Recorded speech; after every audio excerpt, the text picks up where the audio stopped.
یہ ان دنوں کا واقعہ ہے جب سیلاب نے سرزمین پنجاب کو تہہ و بالا کر کے رکھ دیا تھا۔ 5 دریاؤں کی دھرتی اکثر و بیشتر موسم برسات میں سیلاب کی مہربانیوں کا نشانہ تو بنتی ہی رہتی ہے، لیکن کبھی کبھی اس مہربان مہمان کی آمد ایسی تباہ کن اور ہلاکت خیز ثابت ہوتی ہے کہ میزبان دھرتی کو سنبھلنے اور سدھرنے میں مہینوں لگ جاتے ہیں۔ اس دوران میں ایسے سنسنی خیز اور عبرت ناک واقعات بھی جنم لیتے ہیں کہ جن کے ذکر سے رونگٹے کھڑے ہو جائیں۔ وہ سال بھی اسی نوعیت کے واقعات کا منظرنامہ تھا۔ ایک روز میں حسب معمول تیار ہو کر تھانے پہنچا تو ایک چونکا دینے والی اطلاع میری منتظر تھی۔ کانسٹیبل حق نواز نے میرے کمرے میں آ کر بتایا کہ کھیتوں میں سے ایک جوان لڑکی کی لاش ملی ہے۔ کس کے کھیتوں میں؟ میں نے دریافت کیا۔ کانسٹیبل نے جواب دیا، حاجی مبارک کے کھیتوں میں جناب۔ حاجی مبارک اسی علاقے کا رہائشی ایک چھوٹا زمیندار تھا۔ اس کی زمین دریا کے کنارے سے لگی ہوئی تھی۔ میں نے کانسٹیبل سے پوچھا، اس واقعے کی اطلاع کس نے دی ہے؟ سراج الدین لاش کے بارے میں اطلاع دینے تھانے آیا تھا، کانسٹیبل نے بتایا۔ وہ بھی اسی قصبے میں رہتا ہے۔ وہ صبح کھیتوں میں سے گزر رہا تھا اور دریا کی طرف جا رہا تھا تو اس کی نظر ایک لڑکی پر پڑی۔ وہ سیلاب زدہ زمین پر ایک جوان لڑکی کو بے سدھ پڑا دیکھ کر حیران رہ گیا۔ اندرونی تجسس کے ہاتھوں مجبور ہو کر وہ مذکورہ لڑکی کے قریب چلا گیا اور جبھی اس پر یہ انکشاف ہوا کہ وہ لڑکی زندگی کی رونق سے خالی ہو چکی ہے، اس کے بعد وہ سیدھا تھانے چلا آیا تھا۔ کانسٹیبل حق نواز نے ایک ہی سانس میں لڑکی کی لاش اور اطلاع کنندہ کے بارے میں تفصیل بیان کر دی تو میں نے ٹھہرے ہوئے لہجے میں پوچھا، سراج الدین اس وقت کہاں ہے؟ وہ تو چلا گیا جناب، کانسٹیبل نے بتایا۔ کمال ہے، میں نے تیز نظروں سے کانسٹیبل کو گھورا۔ مجھ سے ملے بغیر وہ کیسے چلا گیا؟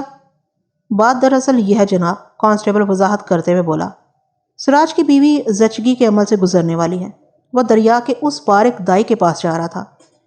کھیتوں میں بڑی لڑکی کی لاش دیکھ کے وہ مجبور ہو گیا کہ پہلے اس واقعے کی تھانے میں اطلاع دے، اس کے بعد وہ دائی کو بلانے کے لیے دریا کی دوسری جانب جائے۔ اس کے جذبے نے مجھے بے حد متاثر کیا، لہٰذا میں نے اسے فوراً جانے کی اجازت دے دی۔ کانسٹیبل سانس درست کرنے کے لیے متوقف ہوا، پھر اضافہ کرتے ہوئے بولا، سراج الدین نے وعدہ کیا ہے کہ وہ دائی کو اپنی بیوی کے پاس چھوڑ کر دوبارہ تھانے آئے گا، پھر ہم اس سے ضروری پوچھ گچھ کر سکتے ہیں۔ ابھی قیامت کو آنے میں کافی دیر لگے گی، میں نے سوچ میں ڈوبے ہوئے لہجے میں کہا۔ اس نے حیرت بھری نظروں سے مجھے دیکھا۔ میں نے اس کی حیرت کو نظر انداز کرتے ہوئے گہری سنجیدگی سے کہا، حق نواز، میں نے بزرگوں سے سن رکھا ہے کہ جب تک انسانیت سے بھرپور کوئی ایک انسان بھی اس روئے زمین پر باقی ہے، قیامت نہیں آ سکتی۔ یہ ٹھیک ہے کہ اچھے لوگوں کی تعداد روز بروز کم ہوتی جا رہی ہے، لیکن میں بڑے وثوق سے کہہ سکتا ہوں ابھی اس دنیا میں ایسے نیک دل، ہمدرد اور مہربان افراد موجود ہیں جن کے دم سے انسانیت کا بھرم قائم ہے، اور سراج الدین بھی انہی میں سے ایک ہے۔ میں نے لمحاتی توقف کیا، پھر اپنی بات مکمل کرتے ہوئے کہا، دیکھو، اس اللہ کے بندے کی گھر والی بچے کو جنم دینے والی ہے۔ وہ اس عمل کو آسان اور محفوظ بنانے کے لیے دریا کے اس پار سے ایک دائی کو لینے جا رہا تھا، لیکن انسانی ہمدردی اور اخلاقی فرض نے اسے روک لیا۔ پہلے اس نے تھانے میں اطلاع دی، پھر اپنے مقصد کے حصول کے لیے آگے بڑھا۔ دوسروں کے کام آنا ہی انسانیت کی معراج ہے۔ آپ بالکل ٹھیک کہہ رہے ہیں ملک صاحب، حق نواز تائیدی انداز میں گردن ہلاتے ہوئے بولا۔ میں سراج الدین کو اچھی طرح جانتا ہوں، وہ واقعی بڑا بیبا بندہ ہے۔ میں نے پوچھا، چودھری فرید کہاں ہے؟ فرید نامی یہ کانسٹیبل میرے تھانے کے عملے میں شامل تھا۔ اس کا کسی چودھری خاندان سے کبھی کوئی تعلق رشتہ نہیں رہا تھا، اس کے باوجود بھی اس کے نام کے ساتھ چودھری کا لفظ جڑا ہوا تھا۔ بات دراصل یہ تھی کہ کانسٹیبل فرید کو ہر کام، ہر معاملے میں پیش رہنے کا بہت شوق تھا۔ وہ خود کو لیڈر سمجھتا تھا۔ اس کے اسی چودرانہ سٹائل نے اسے چودھری فرید مشہور کر دیا تھا۔ مذاق مذاق میں جوڑا جانے والا یہ لفظ اب اس کے نام کا حصہ بن چکا تھا۔ حق نواز نے میرے سوال کے جواب میں بتایا، ملک صاحب، فرید تو امدادی پارٹی کے ساتھ گیا ہوا ہے۔ اس سال سیلاب نے جس طوفانی انداز میں تباہ کاری مچائی تھی، اس کو مد نظر رکھتے ہوئے حکومت کی جانب سے ہر علاقے کے تھانے کو یہ احکام موصول ہوئے تھے کہ وہ امدادی پارٹیاں تشکیل دے جو گرد و نواح کے علاقوں کا گشت کریں اور سیلاب زدگان کی ہر ممکنہ مدد اور بحالی کے لیے کام کریں۔ چنانچہ میں نے اپنے تھانے کے عملے میں سے 3 افراد کی ایک امدادی پارٹی ترتیب دی تھی، جن کی قیادت کانسٹیبل چودھری فرید کے ذمے تھی۔ یہ لوگ علاقے کے افراد کے ساتھ مل کر فوری امدادی کارروائیوں میں مصروف تھے، لہٰذا ان تینوں کا زیادہ تر وقت تھانے سے باہر ہی گزرتا تھا۔ فرید کے ساتھ دوسرے 2 کانسٹیبل آفتاب اور منظور تھے۔ پہلے میرے ذہن میں یہ خیال آیا تھا کہ میں فرید کو اپنے ہمراہ جائے وقوع پر لے جاؤں گا، مگر اس کی عدم دستیابی کو دیکھتے ہوئے میں نے حق نواز کو ساتھ لے جانے کا فیصلہ کر لیا اور اس فیصلے سے اسے آگاہ بھی کر دیا۔ میرا اشارہ پاتے ہی وہ ضروری تیاری میں مصروف ہو گیا۔ ٹھیک 10 منٹ کے بعد ہم جائے وقوع کی جانب روانہ ہو گئے۔ حاجی مبارک کی زمین دریا کے کنارے سے لگی ہوئی تھی۔ ایسی زمین کی زرخیزی میں کوئی کلام نہیں ہوتا، لیکن جب کبھی بھی دریا میں طغیانی آ جائے اور اس کا پیمانہ چھلک جائے تو سب سے بڑا نقصان بھی اسی قطع اراضی ہی کو پہنچتا ہے۔ یہ تو ایک آفاقی فارمولہ بھی ہے۔ انسان کو سب سے زیادہ فائدہ جس شے سے حاصل ہو رہا ہو، اگر وہ شے اس سے بگڑ جائے تو سب سے زیادہ ضرر رساں بھی وہی ثابت ہوتی ہے۔ اس سیلاب نے دریا کے کناروں کو مختلف مقامات سے اس قابل نہیں رہنے دیا تھا کہ وہ دریائی پانی پر قابو رکھ سکے۔ دریا کے کنارے دو مضبوط اور توانا بازوؤں کے مانند ہوتے ہیں، جن کی مدد سے وہ بہنے والے پانی کو اپنی آغوش میں سمیٹے رکھتا ہے۔ اگر کسی شخص کے دونوں بازو کندھوں سے کٹ جائیں تو اپنی آغوش میں موجود کسی شے پر گرفت قائم رکھنا اس کے بس میں نہیں رہتا۔ کچھ ایسا ہی حال اس دریا کا بھی تھا۔ سیلاب نے دریا کے اس کنارے کو بری طرح پچھاڑ ڈالا تھا جو ہمارے علاقے سے لگا ہوا تھا۔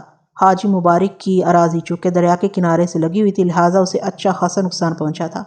اس جوان لڑکی کی لاش اسی زیر آب زمین پر پڑی ملی تھی۔ چند منٹ کے بعد ہم جائے وقوع پر پہنچ گئے۔ ہم سے پہلے بھی چند افراد وہاں موجود تھے۔ ہمیں دیکھتے ہی وہ ایک طرف ہٹ گئے۔ میں مذکورہ لاش کے قریب چلا گیا اور باریک بینی سے اس کا جائزہ لینے لگا۔ اس بات کا یقین مجھے پہلی نظر ہی میں ہو گیا تھا کہ وہ لڑکی زندگی سے بہت دور جا چکی تھی۔ میں نے اس کی لاش کو الٹ پلٹ کر ضروری امور کا جائزہ لیا اور اس نتیجے پر پہنچا کہ اس کی موت واقعہ ہوئے کئی گھنٹے گزر چکے تھے۔ یہ عین ممکن تھا کہ اس نے گزشتہ شام یا رات کے ابتدائی حصے میں موت کو گلے لگایا ہو۔ اس کے بدن پر بظاہر ایسی کوئی چوٹ نظر نہیں آ رہی تھی جسے اس کی موت کا سبب سمجھا جاتا۔ صحیح صورتحال کا اندازہ تو پوسٹ مارٹم کی رپورٹ اور لاش کے تفصیلی معائنے کے بعد ہی لگایا جا سکتا تھا۔ میں نے موقع پر موجود نصف درجن افراد سے باری باری اس متوفہ لڑکی کے بارے میں سوال کیا۔ ان سب کا تعلق اسی گاؤں یعنی موزہ چک جمال سے تھا۔ انہوں نے مختلف الفاظ کا استعمال کرتے ہوئے ایک جیسا جواب دیا، اور وہ جواب یہ تھا کہ متوفہ بدنصیب چک جمال کی رہنے والی نہیں تھی۔ یہ تمام وہ سوالات تھے جن کے جوابات مجھے تلاش کرنے تھے تاکہ اس اجنبی لڑکی کی پراسرار موت کا معمہ حل کیا جا سکے۔ اس میں کسی شک و شبہے کی گنجائش نہیں تھی کہ وہ ایک حسین و جمیل لڑکی تھی۔ اس کی عمر بھی میرے محتاط اندازے کے مطابق 19-20 سال ہوگی۔ ایک خطرناک سوال میری سوچ کو خاصا منتشر اور بے چین کر رہا تھا۔ یہ جاننے کے بعد کہ وہ چک جمال کی رہنے والی نہیں تھی، ایک خاص قسم کی تشویش نے مجھے اپنے گھیرے میں لے لیا تھا۔ اس بات کے امکانات بہت کم تھے کہ اس بدنصیب کی موت طبعی ہوئی ہوگی، اگرچہ اس کے بدن کے کھلے حصوں پر مجھے ایسے آثار دکھائی نہیں دیے تھے جس سے یہ اندازہ قائم کیا جاتا کہ اسے قتل کیا گیا ہے۔ ہاں، پوسٹ مارٹم سے حالات کی اصلی صورت سامنے آ سکتی تھی۔ فی الوقت میں اس اجنبی لڑکی کی موت کے حوالے سے کوئی حتمی بات کرنے کی پوزیشن میں نہیں تھا۔ لاش کو پوسٹ مارٹم کے لیے سرکاری اسپتال بھجوانے سے پہلے میں نے گاؤں سے مزید افراد کو جائے وقوع پر طلب کیا اور ان سے متوفہ لڑکی کے بارے میں استفسار کیا۔ دراصل میں اپنے طور پر یہ تسلی کرنا چاہتا تھا کہ کیا واقعی وہ لڑکی چک جمال کی رہنے والی نہیں۔ متعدد معتبر افراد نے جب مجھے یقین دلایا کہ اس لڑکی کا ان کے گاؤں سے کوئی تعلق نہیں، تو میں نے جلدی موقع کی ضروری کارروائی نپٹائی اور مذکورہ لڑکی کی لاش کو پوسٹ مارٹم کے لیے بھجوا دیا۔ جائے وقوع پر موجود افراد سے میں نے ضروری پوچھ گچھ کر لی تھی اور اس کوشش سے کوئی مفید نتیجہ برآمد نہیں ہوا تھا۔ نہ ہی کوئی ایسا اشارہ مل سکا جو اس لڑکی کی شناخت یا موت کے معاملے پر روشنی ڈال سکتا۔ حاجی مبارک بھی وہاں موجود تھا۔ اس نے مجھے ایک طرف لے جا کر کہا، ملک صاحب، یہ لڑکی مجھے کسی اور علاقے کی لگتی ہے۔ ظاہر ہے حاجی صاحب، میں نے اس بات میں گردن ہلاتے ہوئے کہا، جب وہ اس علاقے کی نہیں تو کسی دوسرے علاقے ہی کی ہوگی۔ وہ دریا کے ٹوٹے ہوئے کنارے کی جانب دیکھنے لگا۔ میں اس کی نگاہ کا مطلب سمجھ گیا۔ اس سے پہلے کہ وہ کچھ بولتا، میں نے معنی خیز لہجے میں کہا، حاجی صاحب، یہ نقطہ ہے میرے ذہن میں بھی، آپ فکر نہ کریں، انشاءاللہ میں اسے ضرور چیک کروں گا۔ جی۔ وہ الجھن زدہ حیرت سے مجھے دیکھنے لگا۔ میں نے اپنی مبہم بات کی وضاحت کرتے ہوئے کہا، حاجی صاحب، یہ آپ کی زمین کے ساتھ ساتھ جو دریا رواں دواں ہے نا، اس نے اس سال کھڑی فصلوں کے علاوہ حالی کھیتوں کو بھی بڑا نقصان پہنچایا ہے، خاص طور پر وہ مقامات جہاں سے دریا کا کنارہ ٹوٹا ہے۔ امڑ آنے والے سیلابی ریلوں نے تو قیامت ہی برپا کر دی۔ آپ کی زمین بھی ایسے ہی متاثرہ کہ تاتے اراضی میں شمار ہوتی ہے۔ سیلاب کا پانی اپنے ساتھ پتہ نہیں کون کون سی چیزوں کو بہا لے آیا ہے۔ اس بات کے قوی امکانات ہیں کہ یہ اجنبی لڑکی بھی دریا میں بہتے ہوئے کہیں اور سے یہاں پہنچی، لہٰذا میں نے سانس درست کرنے کے لیے توقف کیا، پھر لمحاتی خاموشی کے بعد اپنی بات مکمل کرتے ہوئے کہا، میں اس دریا کے ساتھ ساتھ بالائی جانب پائے جانے والے تمام گاؤں دیہات کو چیک کروں گا۔ ہو سکتا ہے یہ مصیبت کی ماری ہوئی کوئی لڑکی ہو، اس کا گھر خاندان سب کچھ سیلاب کی نظر ہو گیا ہو، اور اسی قیامت خیزی میں یہ بھی موت کے منہ میں جا گری ہو، پھر اس کی لاش دریا کے پانی کے ہمراہ سفر کرتے ہوئے ہمارے علاقے میں پہنچ گئی ہو، اور یہاں سے دریا کا کنارہ ٹوٹا ہونے کے سبب وہ آپ کے کھیتوں میں نکل آئی ہو۔ آپ بہت ذہین پولیس آفیسر ہیں تھانے دار صاحب، حاجی مبارک نے جوش بھرے لہجے میں کہا۔ آپ نے بڑے منطقی انداز میں موجودہ حالات کا تجزیہ کیا ہے، میں نے ٹھہرے ہوئے لہجے میں کہا۔ اس میں ذہانت سے زیادہ موقع شناسی اور معاملہ فہمی کو دخل ہے۔ بہرحال یہ سب تو کرنا ہی پڑتا ہے، تھانے داری کوئی آسان کام تو نہیں ہے نا۔ وہ پرسوچ انداز میں بولا، یہ دریا مشرق سے مغرب کی سمت بہتے ہوئے ہمارے گاؤں چک جمال کے قریب سے گزرتا ہے۔ اگر ہمارا اندازہ درست ہے تو پھر یہ بدقسمت لڑکی اوپر کے کسی گاؤں کی رہنے والی ہے۔ میری معلومات کے مطابق بالائی جانب لگ بھگ 3 میل کے فاصلے پر پہلا گاؤں کوٹلی مراد ہے۔ میرا خیال ہے آپ سب سے پہلے اس گاؤں کو چیک کرنا پسند فرمائیں گے۔ نہیں، میں نے قطعیت سے نفی میں گردن ہلائی اور گہری سنجیدگی سے کہا، میں کوٹلی مراد سے پہلے کسی اور شے کو چیک کرنا چاہتا ہوں۔ کوئی اور شے؟ وہ متذبذب نظروں سے مجھے تکنے لگا۔ میں نے انکشاف انگیز انداز میں کہا، اور وہ شے ہے حاجی مبارک علی۔ کیا آپ مجھے چیک کریں گے؟ وہ لکنت زدہ لہجے میں بولا۔ حاجی صاحب، میں ٹھہرے ہوئے لہجے میں کہا، آپ کے پاس یہی زمین ہے یا اس کے علاوہ بھی کسی قطع اراضی کے مالک ہیں آپ؟ حاجی مبارک علی میری معلومات کے مطابق ایک چھوٹا زمیندار تھا، لیکن میں نہیں جانتا تھا کہ اس کے پاس کتنی زمین ہے۔ وہ اپنی حیرت اور الجھن کو برقرار رکھتے ہوئے بولا، جناب میرے پاس بس یہی 14 ایکڑ زمین ہے، اور یہ ساری کی ساری زمین زیر آپ آ چکی ہے۔ میں نے دریا کی سمت انگلی اٹھا کے ادھر سے ادھر دیکھتے ہوئے کہا، لہٰذا آج کل آپ کو خاصی فرصت ہوگی، میں غلط تو نہیں کہہ رہا نا؟ آپ کہہ تو بالکل درست رہے ہیں، وہ تامل کرتے ہوئے بولا، مگر یہ فرصت بڑی تکلیف دینے والی اور افسوسناک ہے۔ میں نے گہری سنجیدگی سے کہا، مجھے آپ کے نقصان اور پریشانی کا بخوبی اندازہ ہے حاجی صاحب، اس لیے میں نے فیصلہ کیا ہے کہ جب تک آپ کے لیے زمینداری کا کام نہیں نکلتا آپ میرے ساتھ مل کر کام کریں۔ اس طرح آپ کا دل بھی بہلا رہے گا اور وقت گزرنے کا احساس بھی نہیں ہوگا۔ کیا آپ کو میری یہ پیشکش منظور ہے؟ تو یہ آپ مجھے چیک کر رہے ہیں؟ وہ اس بات میں گردن ہلاتے ہوئے بولا۔ میں نے کہا، بالکل ٹھیک سمجھے آپ، پھر کیا ارادہ؟ لیکن میں آپ کے ساتھ مل کر کیا کام کر سکتا ہوں؟ یہ آپ مجھ پر چھوڑ دیں، میں نے گہری سنجیدگی سے کہا۔ مجھے جن معاملات میں آپ کی خدمات کی ضرورت ہوگی میں آپ کو بتا دیا کروں گا، مجھے خوشی ہوگی آپ کے ساتھ مل کر کام کرنے کی، وہ قدرے جوش بھرے لہجے میں بولا۔ حاجی مبارک خاصا معقول اور پڑھا لکھا انسان تھا، اس نے پرائمری تک تعلیم حاصل کر رکھی تھی۔ میں نے حاجی مبارک علی کی طرف دیکھتے ہوئے کہا، حاجی صاحب آپ دوپہر کے کھانے کے بعد تھانے آ جائیں، میں اس متوفہ لڑکی کا اتا پتہ لگانے مشرق کی طرف جانے کا ارادہ رکھتا ہوں، میں چاہتا ہوں آپ میرے ساتھ چلیں۔ ٹھیک ہے جناب، جو آپ کا حکم، وہ فرما برداری سے بولا۔ میں کھانے کے بعد تھانے میں حاضر ہو جاؤں گا۔ جائے وقوع کی کارروائی مکمل کرنے کے بعد میں نے نامعلوم لڑکی کی لاش پوسٹ مارٹم کی غرض سے سرکاری اسپتال بھجوا دی تھی، لہٰذا اب وہاں میرے لیے کوئی کام باقی نہیں بچا تھا۔ اس بات نے صورتحال کو کافی حد تک الجھا کر رکھ دیا تھا کہ متوفہ اس گاؤں سے تعلق نہیں رکھتی تھی، لہٰذا اس کی شناخت اور معلومات کے لیے مجھے زیادہ سرگرمی دکھانے کی ضرورت تھی۔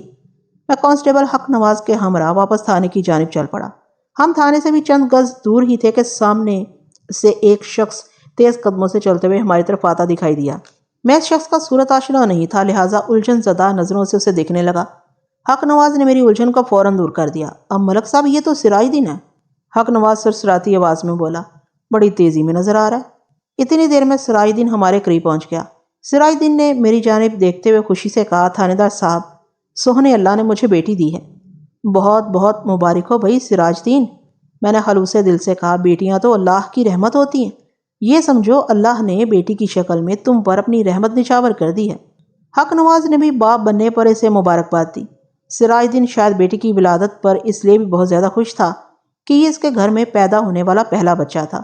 وہ مجھ سے مخاطب ہوتے ہوئے بولا، ملک صاحب صبح ادھر پپلی والا جانا بہت ضروری تھا، اس لیے میں تھانے میں رک نہیں سکا۔ میں ابھی اس لیے حاضر ہوا ہوں کہ آپ نے مجھ سے جو کچھ پوچھنا ہو اب پوچھ لیں۔ میں نے پوچھا، سراج دین، کیا تمہیں دائی حنیفہ اپنے گھر میں مل گئی تھی؟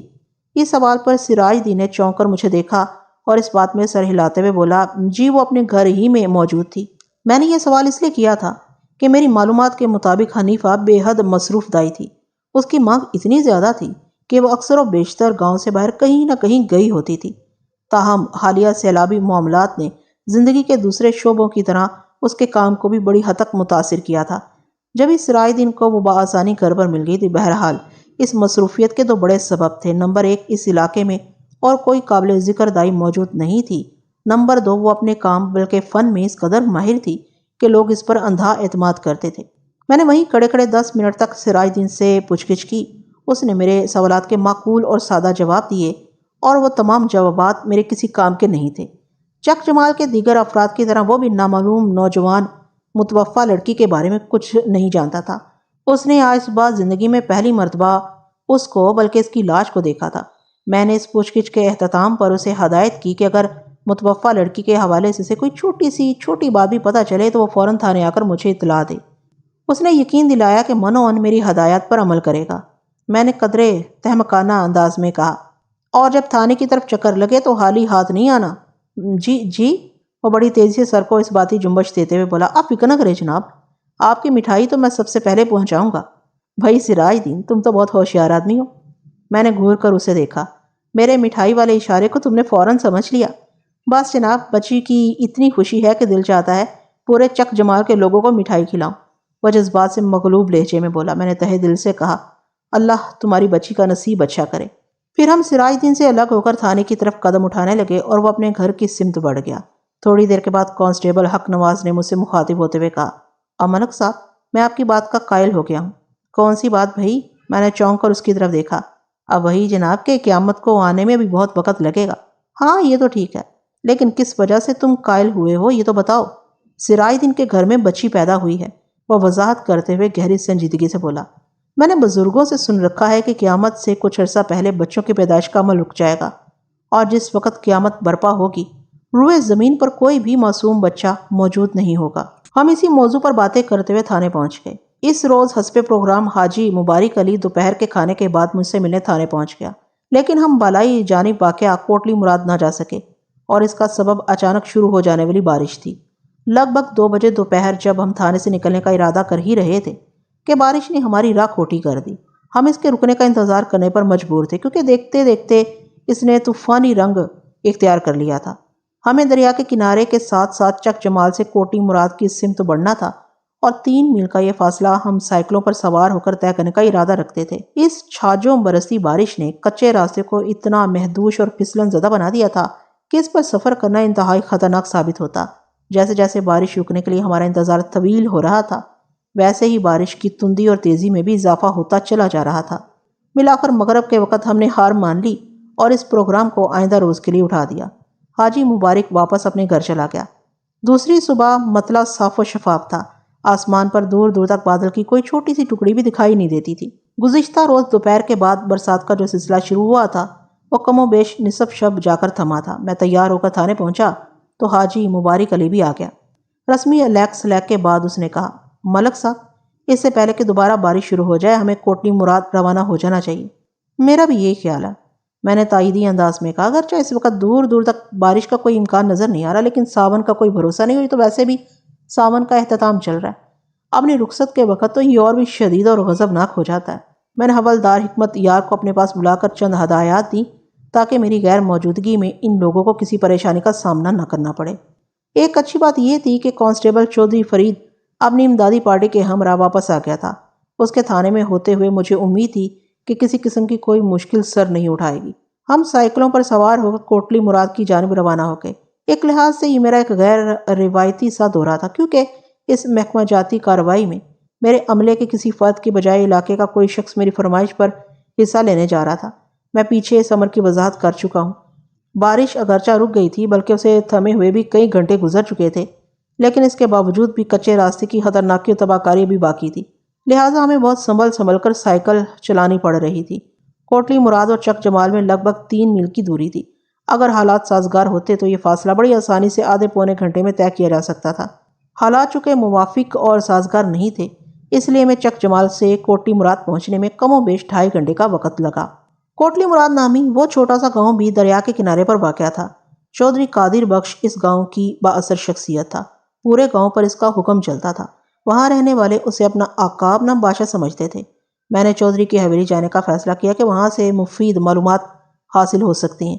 اگر ہم ایک ایک گھر کا دروازہ کھٹکھٹا کر نامعلوم متوفہ لڑکی کا سراغ لگانے کی کوشش کرتے تو اس طرح بہت سا وقت ضائع ہوتا اور پریشانی الگ سے اٹھانی پڑتی۔ چودھری قادر بخش اس وقت اپنی حویلی ہی میں موجود تھا۔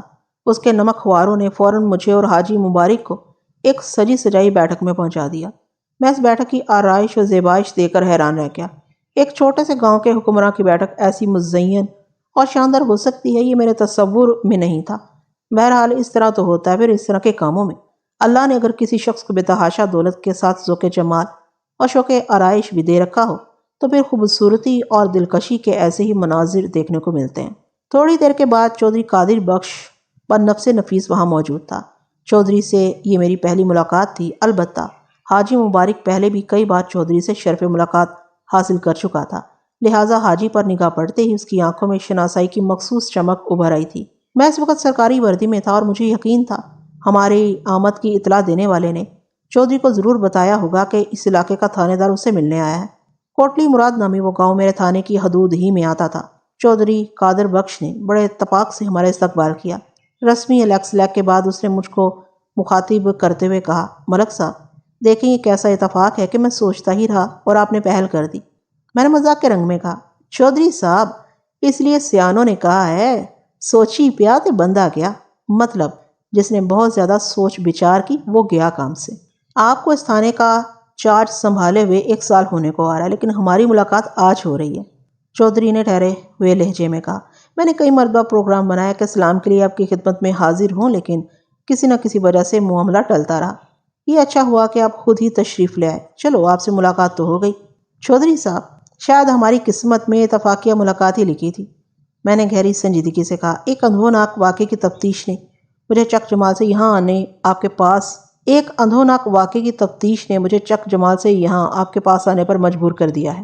اگر نامعلوم لڑکی کی لاش چک جمال کے کھیتوں میں پڑی نہیں ملتی تو ہو سکتا ہے ہماری ملاقات میں کچھ اور تاخیر ہو جاتی۔ لاش؟ نامعلوم لڑکی؟ چودھری قادر بخش کے چہرے پر الجھن کے آثار نمودار ہوئے۔ اس نے چونکتے ہوئے مجھ سے دریافت کیا، کیا اب کسی لڑکی کا قتل شتل ہو گیا ہے؟ اب اس بارے میں حتمی طور پر کچھ نہیں کہا جا سکتا، میں نے گھمبیر انداز میں کہا۔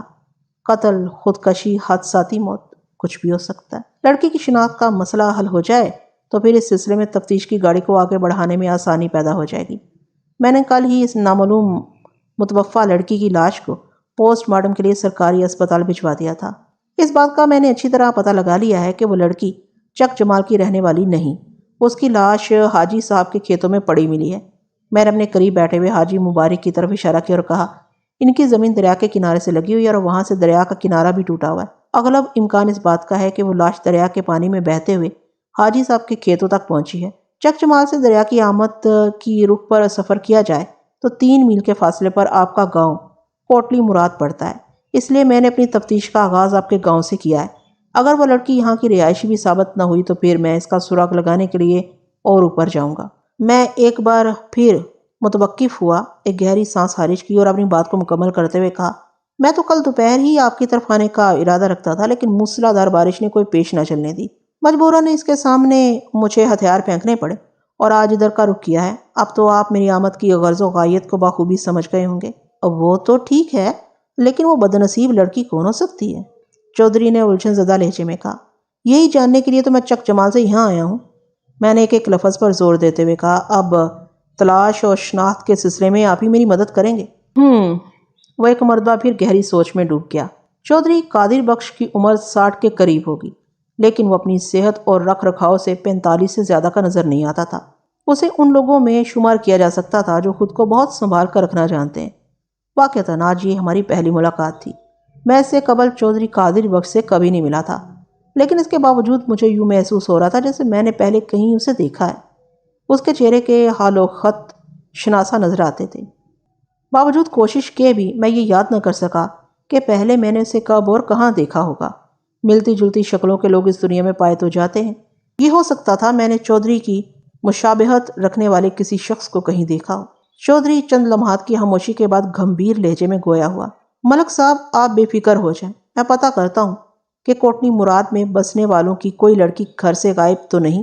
آپ کو جس بدنصیب لڑکی کی لاش ملی ہے اس کا تعلق اگر میرے گاؤں سے ہے تو ابھی معلوم ہو جائے گا۔ ویسے اگر ایسا کوئی واقعہ یہاں پیش آیا ہوتا تو مجھے فوراً اس کی خبر ہو جاتی۔ وہ لمحے بھر کے لیے خاموش ہوا، پھر اس بات میں گردن ہلاتے ہوئے بولا، آپ لوگ اطمینان سے یہاں بیٹھے، میں ابھی حاضر ہوتا ہوں۔ یہ کہتے ہوئے وہ بیٹھک سے نکل گیا۔ حاجی مبارک علی نے کہا، ملک صاحب مجھے یقین ہے وہ اپنے بندوں کو ہدایت دینے گیا ہے تاکہ وہ اس بات کا پتہ لگائیں کہ جو لڑکی مردہ حالات میں ہمیں ملی ہے اس کا تعلق کوٹنی مراد سے ہے یا نہیں۔ اگر وہ یہی سب کرنے گیا ہے تو میری نظر میں اس سے بڑا نیکی کا کوئی اور کام نہیں ہو سکتا۔ میں نے حاجی مبارک کی طرف دیکھتے ہوئے کہا، ویسے یہ چودھری قادر بخش سا معقول انسان لگتا ہے، اس سلسلے میں آپ کا کیا خیال ہے حاجی صاحب؟ آپ کی تو چودھری قادر بخش سے یہ پہلی ملاقات ہے۔ وہ ایک معنی خیز گہری سانس خارج کرتے ہوئے بولا، لیکن میں اس کے ماضی سے اچھی طرح واقف ہوں۔ میں نے چونک کر حاجی مبارک کی طرف دیکھا اور پوچھا، آپ کی بات کے انداز سے لگتا ہے چودھری کے ماضی میں کوئی پراسرار کہانی چھپی ہوئی ہے؟ ہاں ایسی بات ہے۔ اس نے اس بات میں سر ہلا دیا۔ میں نے پوچھا، اس ایسی ہی بات کی تفصیلات کیا ہیں؟ حاجی مبارک نے چند لمحات تک گہری خاموش نظروں سے مجھے دیکھا، پھر ایک بوجھل سانس خارج کرتے ہوئے بولا، ملک صاحب کہتے ہیں جوانی دیوانی ہوتی ہے، بندہ دیوانہ ہو کر رہ جاتا ہے۔ چودھری قادر بخش پر بھی کبھی جوانی آئی تھی اور یہ کچھ زیادہ ہی دیوانہ ہو گیا تھا۔ اس کی آنکھوں پر جوانی اور طاقت کے نشے نے ایسے پٹی باندھی کہ یہ برے بھلے کی تمیز کھو بیٹھا۔ اس کی مذموم سرگرمیاں روز بروز بڑھتی چلی گئی۔ اس زمانے میں بڑے چودھری صاحب رحیم بخش زندہ تھے، اللہ بخشے۔ انہوں نے بیٹے کو راہ راست پر لانے کی بہت کوشش کی لیکن یہ کسی کی نہیں سنتا تھا۔ پھر ایک ایسا واقعہ پیش آیا کہ چودھری قادر بخش کی دنیا ہی بدل کر رہ گئی۔ یہ نامعقول سے مرد معقول بن گیا۔ حاجی مبارک علی کی وضاحت خاصی دلچسپ اور سنسنی خیز تھی۔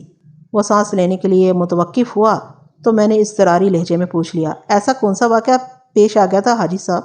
وہ کھنکار کر گلا صاف کرتے ہوئے بولا، بڑے چودھری صاحب کی زندگی میں ایک درویش بزرگ کبھی کبھی کوٹی مراد کا چکر لگایا کرتے تھے اور چودھری رحیم بخش سے بھی ان کی ملاقات ہوتی تھی۔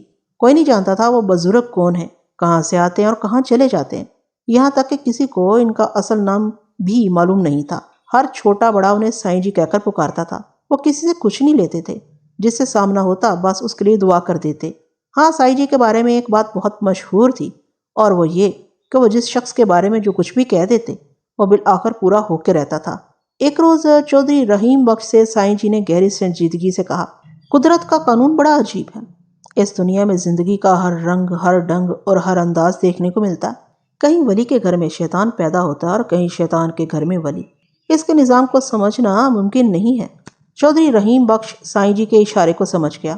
سائیں جی نے اس کے بیٹے قادر بخش کی جانب توجہ مبذول کرانے کی کوشش کی تھی، جو مزاج، عادات و کردار میں اپنے باپ سے بالکل مختلف تھا۔ چودھری رحیم بخش نے دھیمے لہجے میں کہا، ایک انسان کسی دوسرے انسان کو سمجھا ہی سکتا ہے، سو اس سلسلے میں نے پوری کوشش کی ہے اور گاہے بگاہے کرتا ہی رہتا ہوں۔ اس کے ساتھ ہی یہ دعا بھی کرتا رہتا ہوں کہ اللہ اسے ہدایت دے۔ اللہ ہدایت ضرور دیتا ہے لیکن اس کام کے لیے بھی اس کا اپنا ایک خاص طریقہ ہے۔ سائیں جی نے معنی خیز انداز میں کہا، سب ٹھیک ہو جائے گا۔ چودھری رحیم بخش نے بڑی عاجزی سے کہا، آپ جانتے ہیں اولاد جب تک بچہ ہوتی ہے والدین انہیں راہ راست پر لانے کے لیے ہر حربہ بڑی آسانی سے استعمال کر لیتے ہیں، حتیٰ کہ اگر ضرورت پیش آئے تو انہیں مارا پیٹا بھی جا سکتا ہے۔ لیکن جب یہی اولاد جوان اور طاقتور ہو جاتی ہے تو والدین ایک لحاظ سے ان کے سامنے بے بس اور مجبور ہو کر رہ جاتے ہیں۔ والدین مجبور ہو سکتے ہیں لیکن قدرت نہیں، سائیں جی نے اٹل انداز میں کہا۔ سائیں جی قادر بخش کے لیے آپ ہی دعا کریں۔ میں نے کہا، نا سب ٹھیک ہو جائے گا۔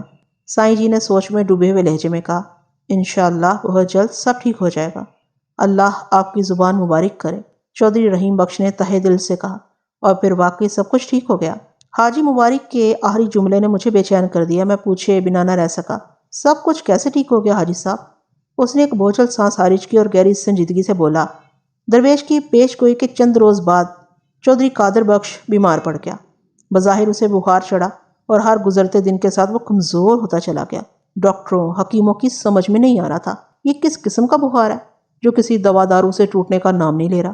ہر جتن، ہر ٹوٹکا بھی آزمایا گیا لیکن اطمینان بخش نتائج برآمد نہ ہو سکے۔ ڈاکٹروں اور حکیموں کے علاج جاری تھے۔ ڈاکٹروں اور حکیموں کے علاج کے ساتھ ساتھ دعا، مدد اور پڑھنا پڑھوانا بھی جاری تھا۔ خصوصاً قادر بخش کے بیوی بچے اس کی بیماری سے بے حد پریشان تھے۔ اس کا بڑا بیٹا نادر بخش باپ کی حالت دیکھتا تو اس کا دل کٹنے لگتا تھا جیسے قادر بخش ہڈیوں کا ڈھانچہ بن کر رہ گیا ہے۔ اس کے بدن پر بقول شہی سے گوشت کی ایک بوٹی نظر نہیں آتی ہے۔ یہ سب چل ہی رہا تھا کہ ایک روز قادر بخش کا بخار اتر گیا۔ حاجی مبارک چند لمحات کے لیے خاموش ہوا۔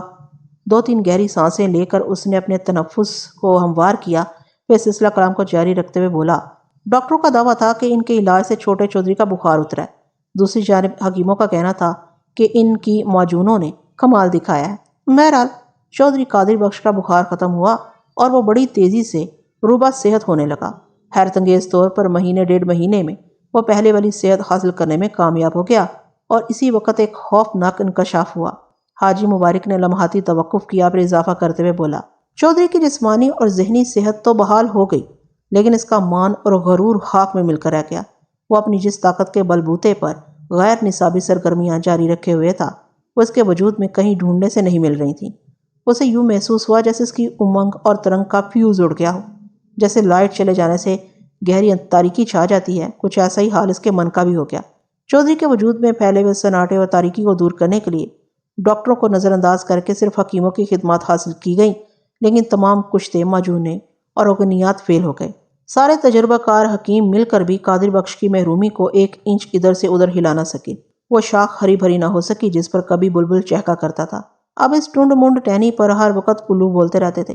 سائیں جی نے بالکل ٹھیک کہا تھا کہ سب کچھ ٹھیک ہو جائے گا۔ واقعی اللہ کا ہدایت دینے کا اپنا ایک مخصوص انداز ہے۔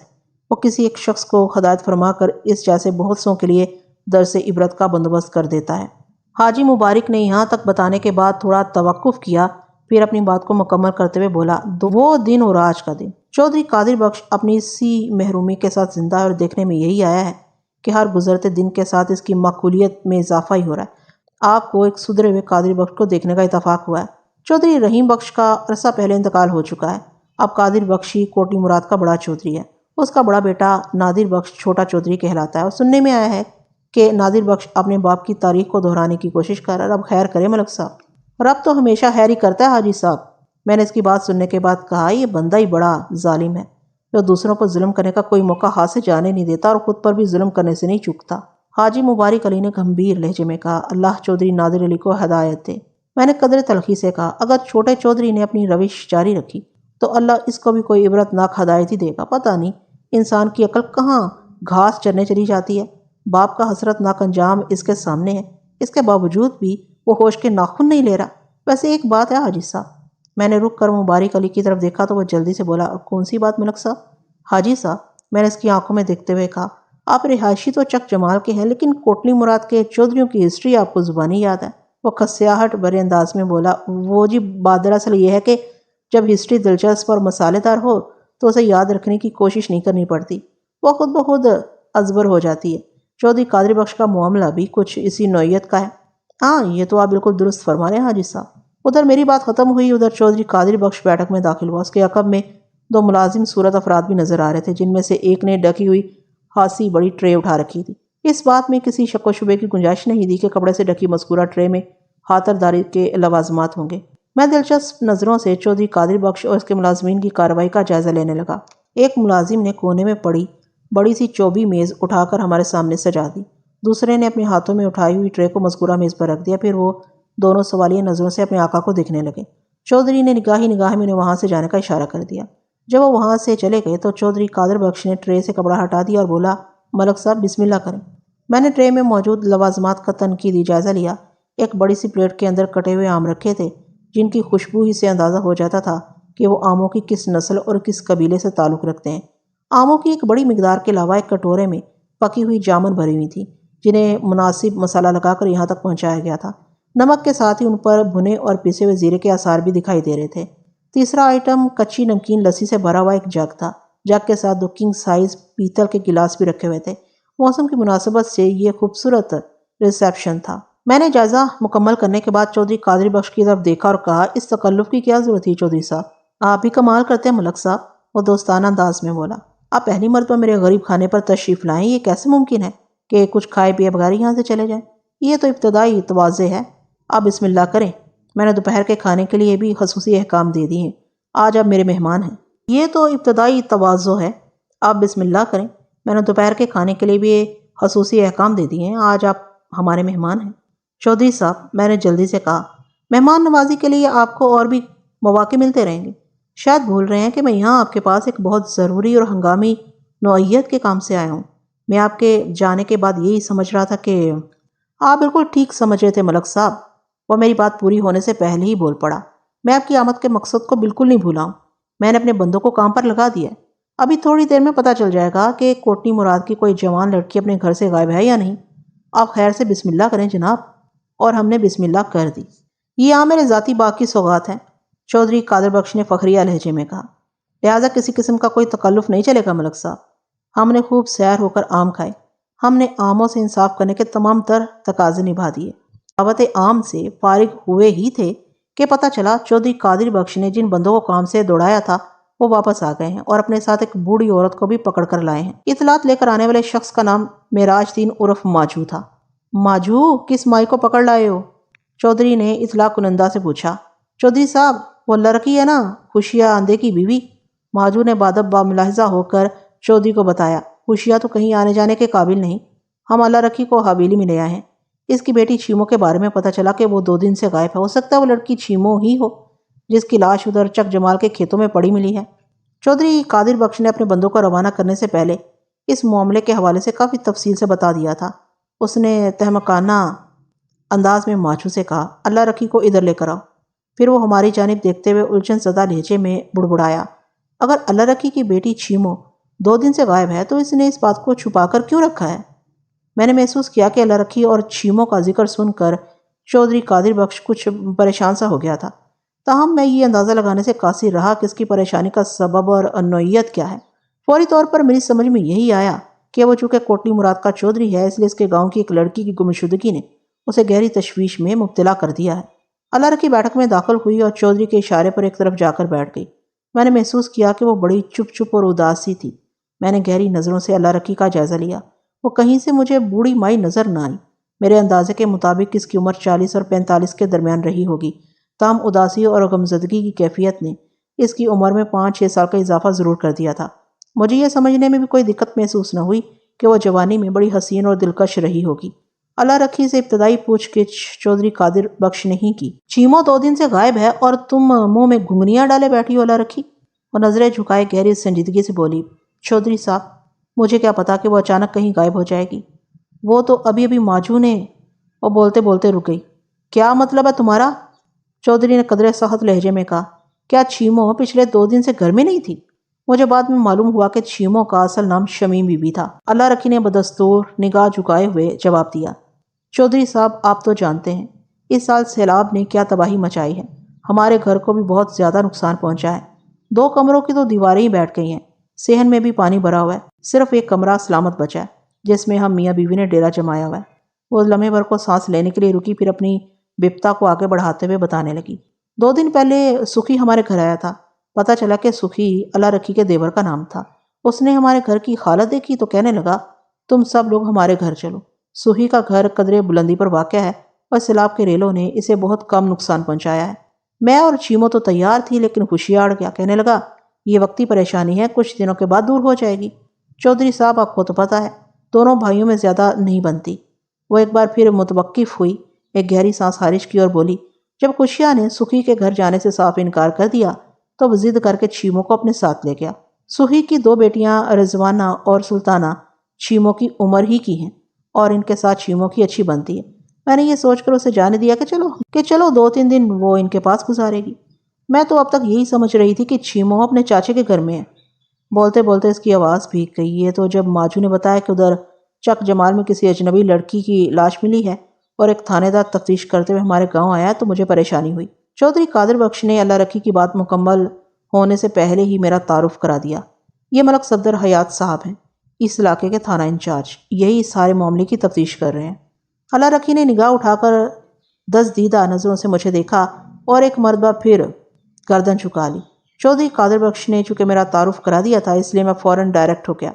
میں نے اپنے سامنے بیٹھی ہوئی ادھیڑ عمر افسردہ عورت کو مخاطب کرتے ہوئے کہا، اللہ رکھیے جب تمہیں ماجو کی زبانی پتہ چلا کہ چک جمال میں کسی لڑکی کی لاش ملی ہے اور میں اسی لڑکی کا سراغ لگانے وہاں سے کوٹلی مراد پہنچا ہوں تو تم نے کیا کیا؟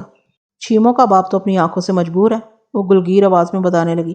اس کی بنیائی اتنی کمزور ہو گئی ہے کہ ہاتھ کو ہاتھ بھی سجائی نہیں دیتا۔ لوگوں نے تو اسے اندھا خوشیاں کہنا شروع کر دیا۔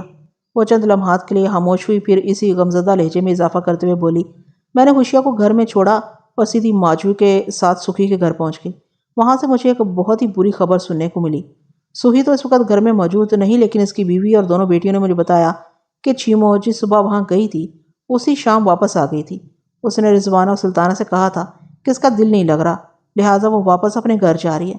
وہ لوگ تو یہی سمجھ رہے ہیں کہ چھیمو اپنے گھر میں ہے، اور ہم میاں بیوی کا یہ خیال تھا کہ چھیمو اپنے چاچا کے گھر میں ہے۔ وہ جذبات سے بوجھل آواز میں متوقف ہوئی، پھر دعائیہ انداز میں بولی، اللہ کرے وہ میری چھیمو نہ ہو۔ وہ سے اس کی مراد ظاہر ہے وہی لڑکی تھی جس کی لاش کل صبح ہمیں حاجی مبارک علی کے کھیتوں سے ملی تھی۔ میں نے واقعات اور شواہد کا جائزہ لیا تو سمجھ میں یہ آیا کہ 9 اگست کی صبح چھیمو اپنے گھر سے چچا سوہی کے گھر پہنچی، پھر اسی شام وہ واپس اپنے گھر آنے کے لیے چچا کے گھر سے نکلی، لیکن اللہ رکھی کے مطابق وہ گھر نہیں پہنچی۔ وہ دونوں میاں بیوی یہی سمجھتے رہے کہ چھیمو سوہی کے گھر میں ہے، اور سکھی وغیرہ اس بات پر مطمئن رہے کہ لڑکی واپس اپنے گھر چلی گئی ہے۔ اس کا واضح مطلب یہی تھا کہ چھیمو کے ساتھ جو بھی واقعہ پیش آیا تھا وہ 9 اگست کی شام یا رات کو پیش آیا تھا، کیونکہ اگلی صبح یعنی 10 اگست کو ہمیں مبارک علی کے کھیتوں میں سے ایک اجنبی نوجوان لڑکی کی لاش ملی تھی۔ میں نے اپنی تفتیش کو آگے بڑھانے سے پہلے ایک بات کی تصدیق کر لینا ضروری جانا۔ اللہ رکھی، میں نے چھیمو کی ماں کو مخاطب کرتے ہوئے کہا، مجھے نہیں لگتا کہ تمہاری دعا قبول ہو سکے گی۔ مجھے جس لڑکی کی لاش چک جمال کے کھیتوں سے ملی ہے میں اس کا خلیہ بیان کرتا ہوں۔ تم توجہ سے میری بات سنو اور بتاؤ کہ وہ تمہاری بیٹی چھیمو پر کتنے فیصد فٹ بیٹھتا ہے۔ اس کے بعد میں نے اپنی یادداشت کو کام میں لاتے ہوئے بولنا شروع کیا۔ عمر 19 اور 20 کے درمیان، جسم دبلا پتلا، رنگت گندمی، دراز قد، بڑی بڑی ہرنی جیسی آنکھیں، چہرے کے نقش و نگار انتہائی پرکشش اور دلکش، ناک پر بائیں طرف مسور کے دانے کے برابر ایک تل، اور یہ تو ہو چھیمو کا خلیہ ہے۔ میری بات پوری ہونے سے پہلے ہی چودھری قادر بخش بول اٹھا، پھر اضطراری لہجے میں اللہ رکھی سے پوچھنے لگا، ہے نا اللہ رکھی؟ اللہ رکھی نے جواب دینے کی بجائے رونا شروع کر دیا۔ بیٹھک کی فضا یک لخت ماتمی ہو گئی۔ اللہ رکھی کے ماتمی رد عمل سے یہ بات پایا ثبوت کو پہنچ گئی کہ حاجی مبارک علی کے کھیتوں میں سے گزشتہ صبح ہمیں جس اجنبی لڑکی کی لاش ملی تھی وہ شمیم عرف چھیمو تھی۔ میں نے افسوسناک انداز میں سر ہلاتے ہوئے چودھری قادر بخش سے کہا، چودھری صاحب، کوٹلی مراد کوئی بہت بڑا گاؤں تو نہیں۔ ایک ہی گاؤں میں رہتے ہوئے ایسی بے خبری سکھی اینڈ کمپنی سمجھتے رہے کہ چھیمو اپنے گھر واپس چلی گئی، اور چھیمو کے والدین مطمئن رہے کہ وہ اپنے چچا کے گھر میں بڑے مزے سے رہ رہی ہے۔ یہ ساری خرابی اس سیلاب کی وجہ سے پیدا ہوئی ہے ملک صاحب۔ چودھری قادر بخش اپنی دانست میں وضاحت کرتے ہوئے بولا، سیلاب کے پانی نے جو افراتفری مچائی ہے اس نے ہر بندے کی مت مار دی ہے۔ قدرتی آفات کے نتیجے میں اس نوعیت کے سنسنی خیز واقعات تو رونما ہوتے ہی رہتے ہیں جناب۔ مجھے چودھری کی اس بات سے پوری طرح اتفاق تھا۔ زلزلہ ہو، بادی طوفان ہو یا سیلاب، جب یہ قدرتی آفات نازل ہوتی ہیں تو بڑے ہولناک اور عبرت انگیز واقعات جنم لیتے ہیں۔ مجھے یقین ہو گیا کہ 9 اگست کی شام چھیمو کے ساتھ کوئی ایسا خطرناک سانحہ پیش آیا جس کے نتیجے میں وہ بدنصیب لڑکی مردہ حالت میں چک جمال جا پہنچی تھی، اور مجھے اسی سانحے کا پتہ لگانا تھا۔ اس بات کے امکانات 50-50 تھے کہ چھیمو کسی اتفاقی حادثے کا شکار ہوئی تھی یا اسے اس جان لیوا حادثے کا شکار بنایا گیا تھا۔ مجھے امید تھی کہ پوسٹ مارٹم کی رپورٹ صورتحال کو مکمل طور پر واضح کر دے گی۔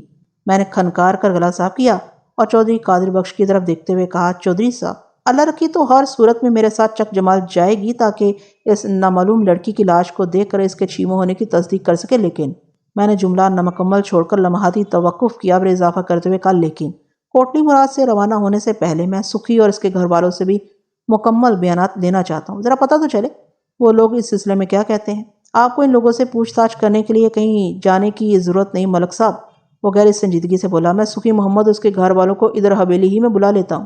چودھری کا آئیڈیا مجھے پسند آیا، لہٰذا میں نے اسے اتفاق کر لیا۔ آئندہ 1-1.5 گھنٹے تک میں سکھی محمد، اس کی بیوی شبانہ اور دونوں بیٹیوں رضوانہ اور سلطانہ کا انٹرویو کرتا رہا۔ میں نے ان سے مختلف زاویوں سے گھما پھرا کر درجنوں سوالات کیے، لیکن کوئی بھی نئی یا اہم بات سامنے نہ آ سکی۔ ان تمام لوگوں کے بیانات کا لب لباب یہ تھا کہ 9 اگست کی شام جب چھیمو اپنے گھر واپس چلی گئی تو وہ مطمئن ہو گئے۔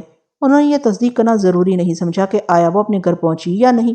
ان کے نزدیک کوئی خاص یا اہم بات نہیں تھی، کیونکہ ایک ہی گاؤں میں رہتے ہوئے وہ لوگ ایک دوسرے کے گھر آتے جاتے رہتے تھے، لہٰذا سخی محمد اور اس کے گھر والے بھی اس حوالے سے مطمئن بیٹھے تھے۔ یہ ساری تفتیشی کارروائی چونکہ چودھری قادر بخش کی بیٹھک میں ہو رہی تھی اور وہ بنفس نفیس وہاں موجود تھا، اس لیے ایک وقفے کے دوران میں نے اسے کہا، چودھری صاحب، اللہ رکھے اور دیگر لوگوں سے میں نے جو کچھ پوچھنا تھا وہ پوچھ لیا۔ میرا خیال ہے انہیں باہر بھیج دے تاکہ ہم آپس میں چند اہم امور پر گفتگو کر سکیں۔ اس نے فوراً میری فرمائش پوری کر دی۔ جب بیٹھک میں صرف ہم تینوں رہ گئے تو میں نے چودھری سے پوچھا، آپ کیا کہتے ہیں جناب اس معاملے میں؟ ملک صاحب، حالات و واقعات کی روشنی میں تو اسی نتیجے پر پہنچا ہوں کہ چھیمو اس شام اپنے چاچا کے گھر سے نکلی اور اپنے گھر آنے کی بجائے دریا کی سمت نکل گئی۔ آپ جانتے ہیں آج کل یہ دریا کتنا وحشی اور خطرناک ہو رہا ہے۔ اس کے کنارے جگہ جگہ سے ٹوٹ چکے ہیں اور کناروں کے جو حصے سلامت ہیں ان کا بھی کوئی بھروسہ نہیں۔ ممکن ہے چھیمو ایسے ہی کنارے کے کسی حصے کو سلامت سمجھ کے اس پر جا کھڑی ہوئی ہو اور پھر اسے پتہ ہی نہ چلا ہو کہ کب وہ کنارے کی مٹی کے ساتھ چیختے چنگاڑتے دریا میں پہنچ گئی۔ وہ سانس ہموار کرنے کے لیے رکا، پھر اپنی بات کو اختتام دیتے ہوئے بولا، کوٹلی مراد اور چک جمال میں کم سے کم 3 میل کا فاصلہ حائل ہے۔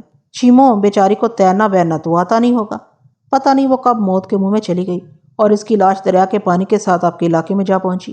چودھری صاحب، اس کے خاموش ہونے پر میں نے گہری سنجیدگی سے کہا، آپ نے حالات و واقعات کا جو تجزیہ فرمایا ہے اس میں چند ایک باتوں پر مجھے سخت اعتراض ہے، جن میں سر فہرست تو یہی ہے کہ چھیمو مزے سے ٹہلتے ہوئے دریا کے کنارے پر پہنچی ہوگی۔ اس خونی دریا نے پچھلے چند دنوں سے جو تباہ کاری بپا کر رکھی ہے اس کے پیش نظر کوئی لڑکی اس کے ہولناک نظاروں سے لطف اندوز ہونے کے لیے ادھر کا رخ نہیں کر سکتی، اور وہ بھی شام کے وقت۔ میں نے لمحاتی توقف کر کے چودھری کی آنکھوں میں دیکھا اور اپنی بات جاری رکھتے ہوئے کہا، میں نے اس لڑکی کی لاش کو پوسٹ مارٹم کے لیے روانہ کرنے سے پہلے جائے وقوع پر اس کا اچھی طرح معائنہ کیا تھا اور اس کی حالت سے اندازہ ہوتا تھا کہ وہ دریا کے پانی میں ڈوب کر نہیں مری۔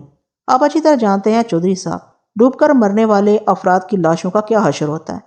اس نوعیت کی موت میں مردے کے جسم میں پانی کی وافر مقدار بھر جاتی ہے، جس کے سبب اس کا پھول جانا ایک لازمی امر ہے۔ ازیں علاوہ اس کی جلد کے رنگ میں بھی نمایاں تبدیلی رونما ہوتی ہے۔ اس لڑکی کی لاش کی حالت تو یہ بتاتی ہے کہ وہ دریا کے پانی کے ساتھ بہتے ہوئے چک جمال کے کھیتوں میں پہنچی، لیکن یہ کہیں سے ظاہر نہیں ہوتا کہ اس کی موت پانی میں ڈوبنے سے واقع ہوئی ہے۔ اب ایک ہی قوی امکان باقی رہ جاتا ہے۔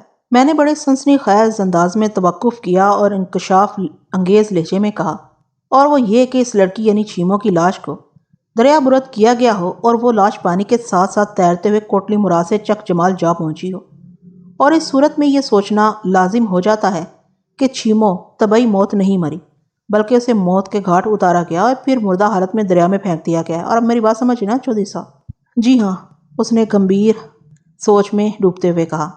میں نے ٹھہرے ہوئے لہجے میں کہا، چودھری صاحب، میں ایک انسان ہونے کے ساتھ ساتھ ایک تھانے دار بھی ہوں، لہٰذا شک کو میرے سوچنے میں بنیادی اہمیت حاصل ہے۔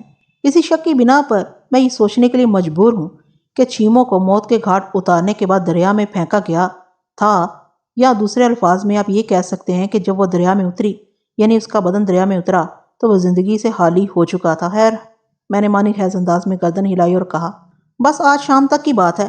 پوسٹ مارٹم کی ابتدائی رپورٹ شام سے پہلے کسی وقت مجھے موصول ہو جائے گی، پھر یہ حقیقت واضح ہو جائے گی۔ میں آپ کی بات سے مکمل اتفاق کرتا ہوں ملک صاحب، وہ گہری سنجیدگی سے اس بات میں سر ہلاتے ہوئے بولا، اور میری دلی خواہش ہے کہ اگر واقعی چھیمو کو قتل کیا گیا تو اس کے قاتل کو آپ جلد از جلد گرفتار کر لیں۔ بتائیں اس سلسلے میں آپ سے کیا تعاون کر سکتا ہوں؟ میں نے کہا فی الحال آپ صرف اتنا تعاون کریں کہ ہمارے تھانے پہنچنے کا بندوبست کر دیں۔ ہم دونوں سائیکلوں پر سوار ہو کر یہاں پہنچے تھے، لیکن واپسی میں اللہ رکھی بھی ہمارے ساتھ ہوگی، لہٰذا کسی تانگے وغیرہ کا انتظام ہو جائے تو اور بھی اچھی بات ہے۔ حویلی میں میرے ذاتی استعمال کا تانگا موجود ہے، چودھری قادر بخش نے بتایا۔ آپ لوگ اس تانگے میں بیٹھ کر جا سکتے ہیں، لیکن میری ایک چھوٹی سی درخواست ہے جناب۔ جی فرمائیں چودھری صاحب۔ میں نے سوالیہ نظروں سے اس کی طرف دیکھا۔ کھانے کا وقت ہو گیا اور کھانا بھی بالکل تیار ہے، وہ ہلوس بھرے لہجے میں بولا۔ میں آپ کو کھانا کھائے بغیر جانے نہیں دوں گا۔ کھانے کو جی تو نہیں چاہ رہا تھا، لیکن میں چودھری قادر بخش کی پرخلوص پیشکش کو ٹھکرا نہ سکا اور اس کی فرمائش پوری کر دی۔ وہ ایک سجا سجایا تانگا تھا۔ ظاہر ہے چودھری قادر بخش کی ذاتی سواری کی سجاوٹ تو لازمی بات تھی۔ واپسی کے سفر میں سخی محمد بھی ضد کر کے ہمارے ساتھ شامل ہو گیا۔ وہ متوفہ چھیمو کا سگا چاچا تھا۔ پھر یہ کہ چھیمو اس کے گھر سے نکلنے کے بعد لاپتہ ہوئی تھی۔ میں نے یہ سوچ کر اسے اپنے ساتھ رکھ لیا تھا کہ ضرورت پڑنے پر اسے مزید پوچھ گچھ کروں گا۔ تانگے کی اگلی سیٹ میں بیٹھا تھا اور پچھلی سیٹ پر اللہ رکھی سر جھکائے خاموش بیٹھی تھی۔ حاجی مبارک علی اپنی سائیکل پر تھا، جبکہ میری سائیکل سخی محمد نے سنبھال لی تھی۔ کوچوان صدیق بڑی مہارت سے دریا کے کچے کنارے کے ساتھ تانگے کو آگے بڑھا رہا تھا۔ حویلی میں پوچھ گچھ کے دوران جب اس بات کی تصدیق ہو گئی کہ نامعلوم متوفہ لڑکی چھیمو ہی ہے تو اللہ رکھی نے زور و شور سے رونا شروع کر دیا تھا، لہٰذا مجھے چودھری سے کہہ کر اسے بیٹھک سے باہر بھجوانا پڑا تھا۔ اب وہ بالکل خاموش بیٹھی تھی، اس کا مطلب یہی تھا کہ وہ اپنے رونے کا کوٹا پورا کر چکی ہے، یا اگر کچھ تھوڑا بہت بچا ہے تو وہ بیٹی کی لاش کو دیکھ کر رو لے گی، کیونکہ ابھی تو زبانی کلامی تصدیق ہوئی تھی۔ اللہ رکھی کا چھیمو کی لاش کو اپنی آنکھوں سے دیکھنا باقی تھا۔ اللہ رکھی میرے بالکل عقب میں نہیں بیٹھی تھی، بلکہ وہ تانگے کی پچھلی نشست کے کونے میں ٹکی ہوئی تھی۔ ہم دونوں کی پوزیشن ایسے زاویے کی تھی کہ میں گردن موڑ کر بآسانی اسے گفتگو کر سکتا تھا۔ میں نے کھنکار کر گلا صاف کیا، پھر اللہ رکھی کی طرف دیکھتے ہوئے دھیمے لہجے میں پوچھا، شاہی سواری میں بیٹھ کر سفر کرنا کیسا لگ رہا ہے؟ وہ ایک غیر متعلق سوال تھا۔ اس نے چونک کر مجھے دیکھا، ایک لمحے کے توقف کے بعد بھرائی ہوئی آواز میں جواب دیا، اگر انسان کے دل میں سکون ہو تو پیدل چلنا بھی ہوائی گھوڑے کی سواری لگتا تھانے دار صاحب، مگر اس وقت چودھری صاحب کا یہ آرام دہ تانگا مجھے کانٹوں بھرا بستر محسوس ہو رہا ہے۔ میرے دل کی حالت کا شاید آپ کو اندازہ نہیں ہے۔ اچھی طرح اندازہ اللہ رکھی، میں نے ہمدردی سے کہا، میں جانتا ہوں اس وقت تمہارے دل پر کیا گزر رہی ہوگی۔ وہ چادر کے پلو سے آنکھوں کے نم گوشوں کو پوچھنے کے بعد گلگیر آواز میں بولی، مجھے یقین آ گیا کہ آپ میری کیفیت کو بڑی اچھی طرح سمجھ رہے ہیں۔ ہمدردی اور خلوص کے دو بول ایک انسان کو دوسرے انسان کے کتنا قریب لے جاتے ہیں، اس بات کا اندازہ عملی تجربے سے گزرنے کے بعد ہی لگایا جا سکتا ہے۔ میں نے محسوس کیا کہ اللہ رکھی مجھ پر بھروسہ کرنے لگی ہے۔ میں نے چند لمحات کی خاموشی کے بعد اسے پوچھا، اللہ رکھی سچ سچ بتاؤ، یہ تمہارا دیور کیسا بندہ ہے؟ آپ سوہی محمد کی بات کر رہے ہیں نا؟ کیا تمہارے ایک سے زیادہ دیور ہیں؟ نہیں، وہ الجھن زدہ لہجے میں بولی، یہی ایک دیور ہے، پتہ نہیں میرے دماغ کو کیا ہو گیا۔ میں سوہی کی بات کر رہی ہوں، میرا مطلب ہے آپ سوہی محمد کے بارے میں پوچھے ہیں نا؟ اس کے ذہن کی حالت اچھی نہیں تھی۔ میں نے بڑی رسان سے کہا، ہاں اللہ رکھی، میں اسی سوہی محمد کی بات کر رہا ہوں جو اس وقت ایک سائیکل پر سوار ہو کر ہمارے تانگے کے پیچھے پیچھے آ رہا ہے۔ میں نے سانس لینے کی غرض سے تھوڑا توقف کیا، پھر اضافہ کرتے ہوئے پوچھا، تمہاری نگاہ میں یہ سوہی محمد کیسا بندہ ہے؟ بس ٹھیک ہی ہے جناب، اس نے گول مول جواب دیا۔ میں نے ٹھہرے ہوئے لہجے میں کہا، یہ بات میں اس لیے پوچھ رہا ہوں کہ چھیمو 2 دن پہلے شام میں سوہی محمد کے گھر سے نکلی تھی اور پھر اپنے گھر پہنچنے کی بجائے اس کی لاش چک جمال کے کھیتوں میں پہنچ گئی۔ کہیں چھیمو کو پیش آنے والے سندھونک واقعے میں کسی طرح سوہی محمد کا کوئی ہاتھ تو نہیں؟ نہیں جناب، وہ بڑی قطعیت سے نفی میں گردن ہلاتے ہوئے بولی، مجھے نہیں لگتا کہ سوہی محمد کا اس معاملے میں کوئی ہاتھ ہو، وہ اس قسم کا بندہ نہیں ہے۔ اور اس کے گھر والوں کے بارے میں تمہارا کیا خیال ہے؟ میرا اشارہ اس کی بیوی اور بیٹیوں کی طرف ہے۔ اس نے ایک مرتبہ پھر اپنے سر کو نفی میں جنبش دی اور مضبوط لہجے میں بولی، نہیں تھانے دار صاحب، مجھے ان میں سے کسی پر شک نہیں۔ ٹھیک ہے، ان پر شک نہیں۔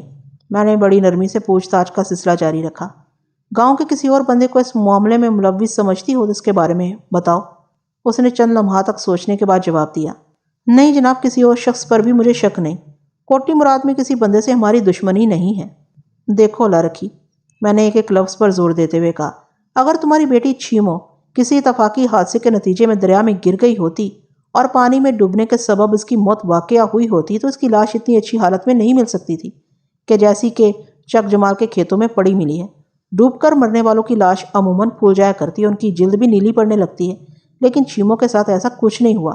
مجھے 101% یقین ہے کہ تمہاری بیٹی کو موت کے گھاٹ اتارنے کے بعد دریا کے حوالے کیا گیا تھا، اور یہ کام کوئی دوست نہیں کر سکتا۔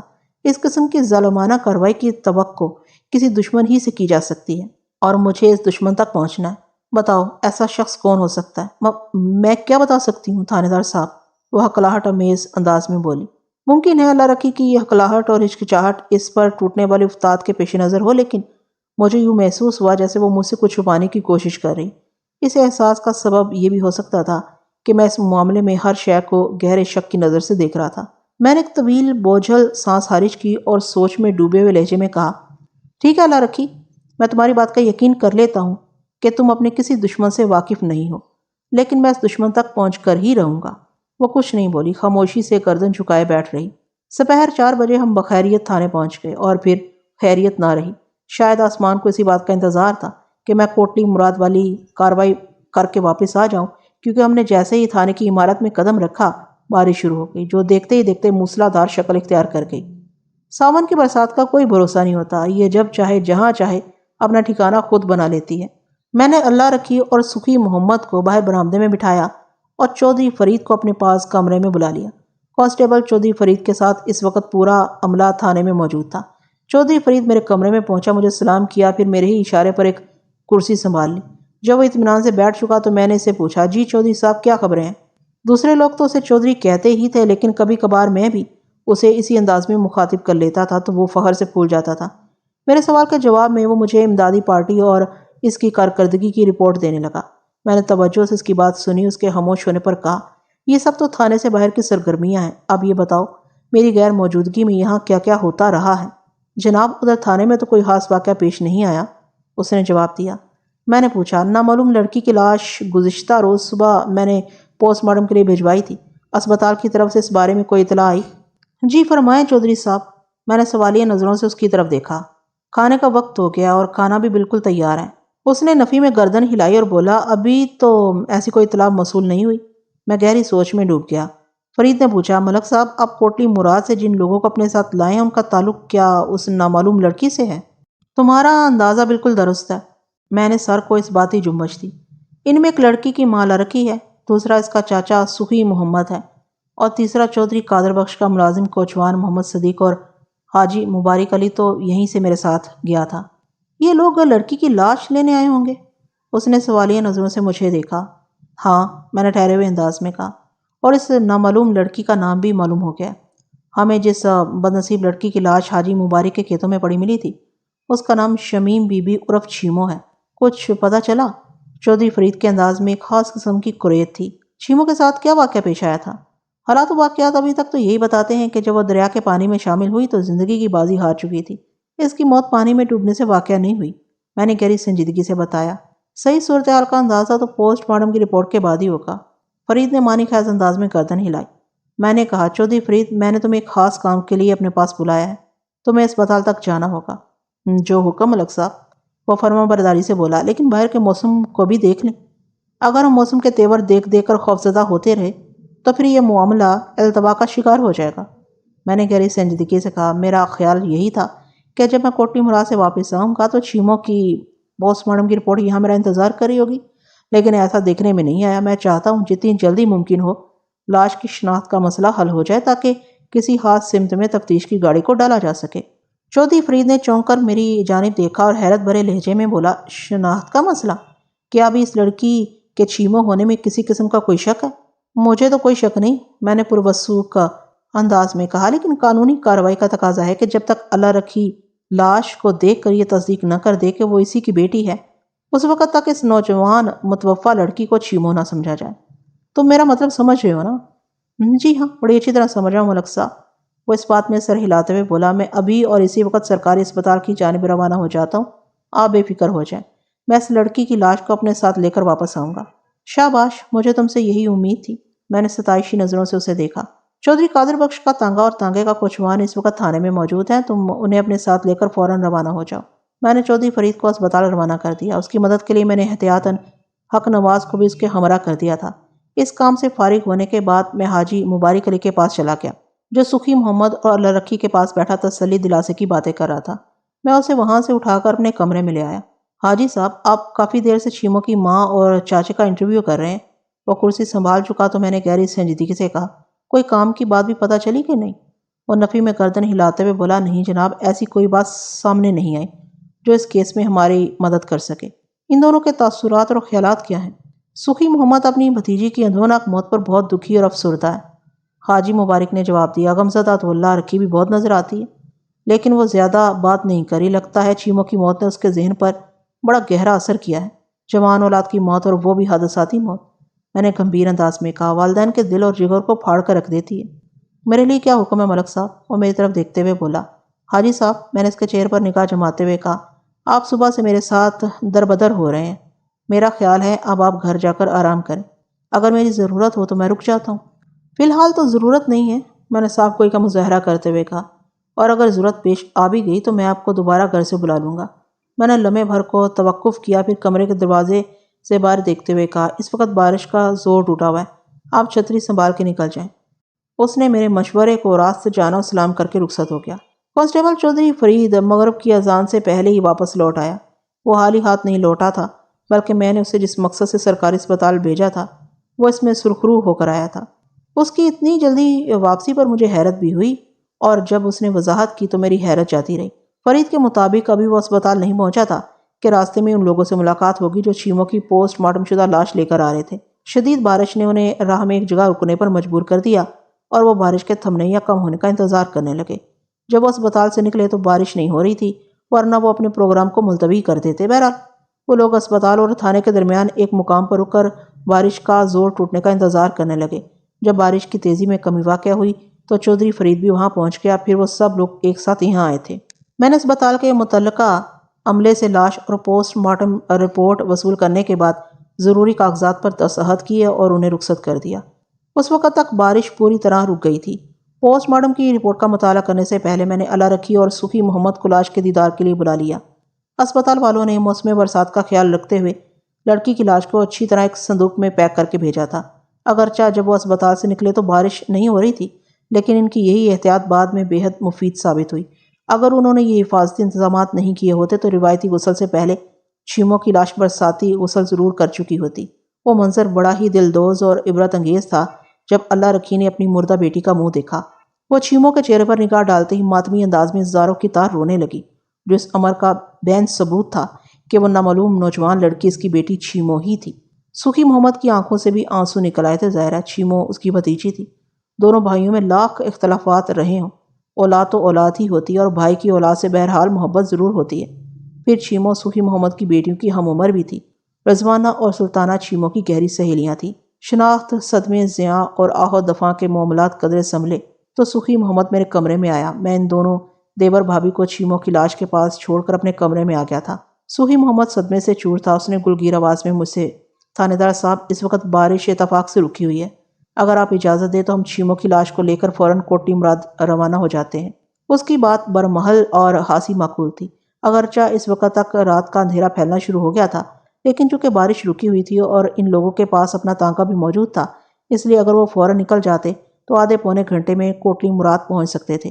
میں نے صوفی محمد سے کہا، تم ادھر اللہ رکی کے پاس جاؤ اور اسے سنبھالنے کی کوشش کرو، میں لاش کے سلسلے میں ضروری بندوبست کرتا ہوں۔ انشاءاللہ 10-15 منٹ میں آپ لوگوں کو تھانے سے روانہ کر دیا جائے گا، اور آپ کے ساتھ میں اپنے عملے کے ایک بندے کو بھی بھیجوں گا تاکہ راستے میں کسی پریشانی کا سامنا نہ ہو۔ وہ اس بات میں گردن ہلاتے ہوئے میرے کمرے سے نکل گیا۔ میں نے صوفی محمد سے ضروری بندوبست کی بات بس ایسے ہی کر دی تھی۔ دراصل پے در پہ مصروفیات کے باعث میں ابھی تک پوسٹ مارٹم رپورٹ کا مطالعہ نہیں کر سکا تھا۔ لاش کی آمد کے ساتھ ہی تھانے میں وہ رونا پیٹنا مچ گیا تھا کہ مجھے ساری توجہ پہلی فرصت میں تازہ ترین صورتحالات کی جانب مبذول کرنا پڑی۔ بہرحال صوفی محمد کے کمرے سے نکلتے ہی میں نے پوسٹ مارٹم رپورٹ کو کھول کر پڑھنا شروع کر دیا۔ اس رپورٹ کے مطابق شمیم بی بی عرف چیمو کی موت 9 اور 10 اگست کی درمیانی رات 8 اور 10 بجے کے درمیان واقع ہوئی تھی۔ اس کی موت کا سبب کوئی سریع الاثر زہر بتایا گیا تھا۔ چیمو کے معدے کے مختلف نمونوں کے لیبارٹری ٹیسٹ نے زہر خورانی کی تصدیق کر دی تھی۔ وہ زہر چیمو نے اپنی مرضی سے کھایا تھا یا کسی نے دھوکے سے زہر دے کر اسے موت کے گھاٹ اتارا تھا، پوسٹ مارٹم کی رپورٹ یہ بتانے سے قاصر تھی۔ بہرحال میرے لیے اتنا سا اشارہ ہی کافی تھا۔ میں اپنی تحقیق و تفتیش سے حقیقت کی تہہ تک پہنچ سکتا تھا۔ رپورٹ کا آخری پیراگراف انکشاف انگیز اور چونکا دینے والا تھا۔ وہ یہ کہ اپنی موت کے وقت شمیم بی بی عرف چیمو امید سے تھی۔ اس امید کی مدت کم و بیش 2 ماہ بتائی گئی تھی۔ میں نے رپورٹ کے آخری پیراگراف کو 2-3 مرتبہ پڑھا، لیکن اس کے الفاظ اور مفہوم میں کوئی تبدیلی واقع نہ ہو سکی۔ میں سر پکڑ کر بیٹھ گیا۔ میرے پورے وجود میں سنسناہٹ سی ہونے لگی تھی۔ میرا ذہن الجھ کر رہ گیا۔ اس حیرت، الجھن اور تذبذب کا باعث یہ تھا کہ اب تک چیمو کے حوالے سے جو معلومات مجھ تک پہنچی تھی ان میں کہیں یہ بات موجود نہیں تھی کہ چیمو شادی شدہ ہے۔ اگر ایسی بات ہوتی تو اس ہنگامی صورتحال میں چھپ نہیں سکتی تھی۔ اس کے شوہر کا ذکر کہیں نہ کہیں ضرور آتا، لیکن ایسا کچھ نہیں ہوا تھا۔ جب میرا ذہن بہت زیادہ الجھ گیا تو میں نے چیمو کی ماں اللہ رکی کو اپنے پاس بلا لیا۔ وہ میرے کمرے میں داخل ہوئی تو صوفی محمد بھی اس کے ساتھ تھا۔ میں نے فوری طور پر فیصلہ کیا کہ مجھے اللہ رکی سے تنہائی میں بات کرنی چاہیے۔ یہ اتنا نازک معاملہ تھا کہ ممکن ہے وہ اپنے دیور کی موجودگی میں زبان نہ کھولتی۔ حالات اچانک سنگین صورت اختیار کر گئے تھے۔ صوفی محمد، تم ادھر باہر بیٹھو، میں اللہ رکی سے علیحدگی میں 2-4 باتیں کرنا چاہتا ہوں۔ وہ خاموشی سے واپس چلا گیا تو میں نے اللہ رکی کو بیٹھنے کے لیے کہا۔ وہ تھوڑی سی ہچکچاہٹ کے بعد الجھن بھرے انداز سے میز کی دوسری جانب بچھی ہوئی کرسی پر بیٹھ گئی اور میرے کچھ بولنے سے پہلے ہی اس نے تشویشناک لہجے میں پوچھا، تھانے دار صاحب، ایسی کون سی خاص بات ہے جو آپ نے صوفی کو واپس بھیج دیا؟ بات بہت ہی خاص اور خطرناک ہے اللہ رکی، میں نے گمبھیر آواز میں کہا۔ اسپتال سے تمہاری بیٹی کی لاش کے ساتھ جو رپورٹ آئی ہے اس میں 2 باتیں ایسی لکھی ہوئی ہیں جنہوں نے مجھے چکرا کر رکھ دیا ہے۔ تم جانتی ہو پوسٹ مارٹم کی رپورٹ غلط نہیں ہو سکتی، اس لیے میں تنہائی میں تم سے بات کر رہا ہوں۔ ہو سکتا ہے تم پسند نہ کرو کہ وہ باتیں تمہارے دیور تک پہنچے۔ ایسی کون سی باتیں ہیں جناب؟ وہ بے حد فکر مندی سے بولی۔ میں نے کہا، پہلی بات تو یہ ہے کہ چھیموں کی موت زہر سے ہوئی ہے۔ یا تو اس نے خود ہی زہر کھا کر اپنی جان لی ہے، اور یا پھر کسی نے دھوکے سے اسے زہر دے کر موت کے گھاٹ اتارا ہے۔ جب اسے دریا میں پھینکا گیا تو اس کا وجود زندگی سے خالی تھا۔ وہ پہلے ہی صدمے سے چور بیٹھی تھی۔ میری بات نے اس کی پریشانی میں اضافہ کر دیا۔ وہ بکھرے ہوئے لہجے میں بولی، تھانے دار صاحب، میں نے چھیموں کو سخی محبت کے ساتھ اس کے گھر بھیجا تھا۔ وہاں پر تو اس کا کوئی بھی دشمن نہیں۔ رضوانہ، سلطانہ، ان کی ماں شبانہ سب بھی اسے بےحد محبت کرتی ہیں۔ وہ میری چھیموں کو زہر کیوں دیں گی؟ بات ادھوری چھوڑ کر اس نے گردن جھکا لی۔ ممکن ہے صدمے کی شدت نے اسے ایسا کرنے پر مجبور کر دیا ہو، لیکن پتہ نہیں کیوں مجھے ایک لمحے کے لیے یوں محسوس ہوا جیسے اس نے اپنے چہرے کے تاثرات کو مجھ سے چھپانے کے لیے گردن جھکائی ہے۔ میں نے لمحاتی احساس کو نظر انداز کرتے ہوئے اسے کہا، اللہ رکھی، اگر سخی کے گھر میں کوئی ایسا شخص موجود نہیں جو دشمنی میں اسے زہر کھلا دے، تو پھر دوسری صورت یہی رہ جاتی ہے کہ اس نے اپنی مرضی سے زہر کھا کر خودکشی کی ہے۔ خودکشی؟ اس نے ایک جھٹکے سے گردن اٹھا کر میری طرف دیکھا۔ میں نے کہا، اللہ رکھی، پوسٹ مارٹم کی رپورٹ اور لیبارٹری ٹیسٹ جھوٹ نہیں بولتے۔ چھیموں کے معدے سے زہر کے آثار ملے اور اس کی موت کا سبب زہر ہی کو بتایا گیا ہے۔ لیکن وہ کنکھیوں سے میری طرف دیکھتے ہوئے بولی، چھیموں نے خودکشی کیوں کی ہوگی؟ میں نے ٹھہرے ہوئے لہجے میں کہا، اللہ رکھی، چھیموں کے پاس خودکشی کا بڑا مضبوط جواز موجود تھا، اس لیے میں یہ سوچنے پر مجبور ہوں کہ ہو سکتا ہے اس نے زہر کھا کر خود کو موت کے حوالے کر دیا ہو۔ جواز؟ کون سا جواز تھانے دار صاحب؟ وہ پلکیں جھپکا کر بولی۔ مجھے یوں محسوس ہوا جیسے آنکھیں اس کی زبان کا ساتھ نہیں دے رہی ہیں۔ میں نے اس کے چہرے پر نگاہ جماتے ہوئے پوچھا، کیا تم واقعی اس بارے میں کچھ نہیں جانتی ہو؟ کس بارے میں؟ اس نے یہ کہتے ہوئے ایک مرتبہ پھر گردن جھکا لی۔ اس کی جھکی ہوئی گردن اس بات کا خاموش اعلان تھی کہ میں اسے جو کچھ پوچھنا چاہتا ہوں وہ اس بارے میں بہت کچھ جانتی ہے، لیکن اسے چھپانے کی کوشش بھی کر رہی ہے۔ میں نے تفتیش کا زاویہ تبدیل کرتے ہوئے قدرے نرم لہجے میں پوچھا، اللہ رکھی، کیا چھیموں کی شادی ہو چکی ہے؟ اس نے خوفزدہ نظروں سے مجھے دیکھا اور نفی میں گردن ہلاتے ہوئے بولی، نہیں۔ تو پھر؟ میں نے سوالیہ انداز میں جملہ ادھورا چھوڑا، تاہم گہری نگاہ سے اسے بدستور گھورتا رہا۔ پھر کیا؟ وہ لکنت آمیز لہجے میں بولی۔ میں نے نہایت ہی جامع الفاظ میں اسے لیبارٹری ٹیسٹ اور پوسٹ مارٹم کی رپورٹس کے بارے میں بتایا اور چھیموں کی امید کا تذکرہ کرتے ہوئے کریدنے والے انداز میں پوچھا، یہ کیا معاملہ ہے اللہ رکھی؟ میری بات سن کے یکدم اس کے چہرے کا رنگ اڑ گیا۔ وہ ہراساں نظروں سے مجھے دیکھنے لگی۔ میں اس کے چہرے کی تیزی سے بدلتی ہوئی کیفیت کا بغور جائزہ لینے لگا۔ مجھے یوں محسوس ہوا جیسے وہ اچانک پھٹ جائے گی۔ وہ اب تک مجھ سے جو کچھ چھپائے بیٹھی تھی وہ بلا کسی رکاوٹ اس کی زبان سے پھسل جائے گا۔ میں اس کے بولنے کا انتظار کر ہی رہا تھا کہ وہ پھوٹ پھوٹ کر رونے لگی۔ میں نے اسے رونے دیا۔ وہ ان لمحات میں جس نوعیت کی جذباتی کیفیت سے گزر رہی تھی، اس کا تقاضا تھا کہ وہ جی بھر کر آنسو بہا لے تاکہ اس کے دل کا غبار اور ذہن کا بخار دھل جائے۔ روتے روتے اس کی ہچکی بند گئی۔ پھر اس ہچکی کے دوران میں اس کوسنے والے انداز میں کہا، میں نے اس خبیث کو منع بھی کیا تھا مگر وہ باز نہیں آئی۔ کس خبیث کو منع کیا تھا تم نے؟ میں نے لوہا گرم دیکھتے ہوئے چوٹ لگائی۔ وہ آنسو بہاتے ہوئے گلگیر آواز میں بولی، اسی نامراد چھیموں کی بات کر رہی ہوں۔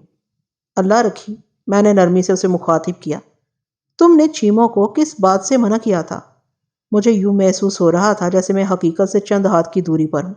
اس نے بھرائی ہوئی آواز میں جواب دیا، میں نے اسی سختی سے روکا تھا کہ چودھری نادر سے نہ ملے، لیکن وہ باز نہیں آئی۔ آپ رپورٹ کے حوالے سے جو کچھ بتا رہے ہیں، اس سے ظاہر ہوتا ہے چھیموں نے میری نصیحت پر عمل نہیں کیا۔ ہائے ربا، اس بدبخت نے یہ کیا کر ڈالا؟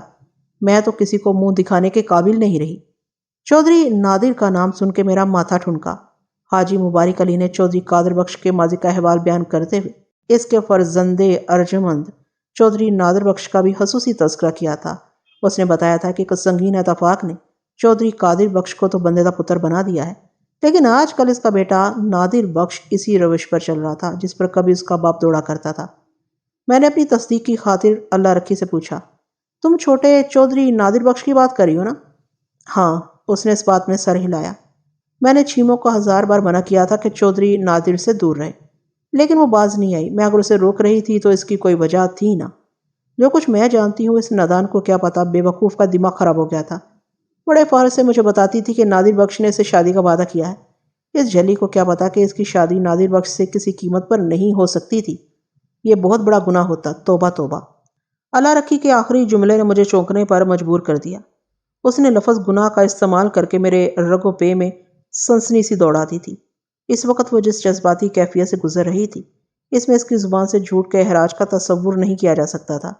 مجھے 101% یقین تھا کہ اگر میں ہمدردی بھرے انداز میں اسے کریدتا رہا تو وہ حقیقت کو کھل کر بیان کر دے گی۔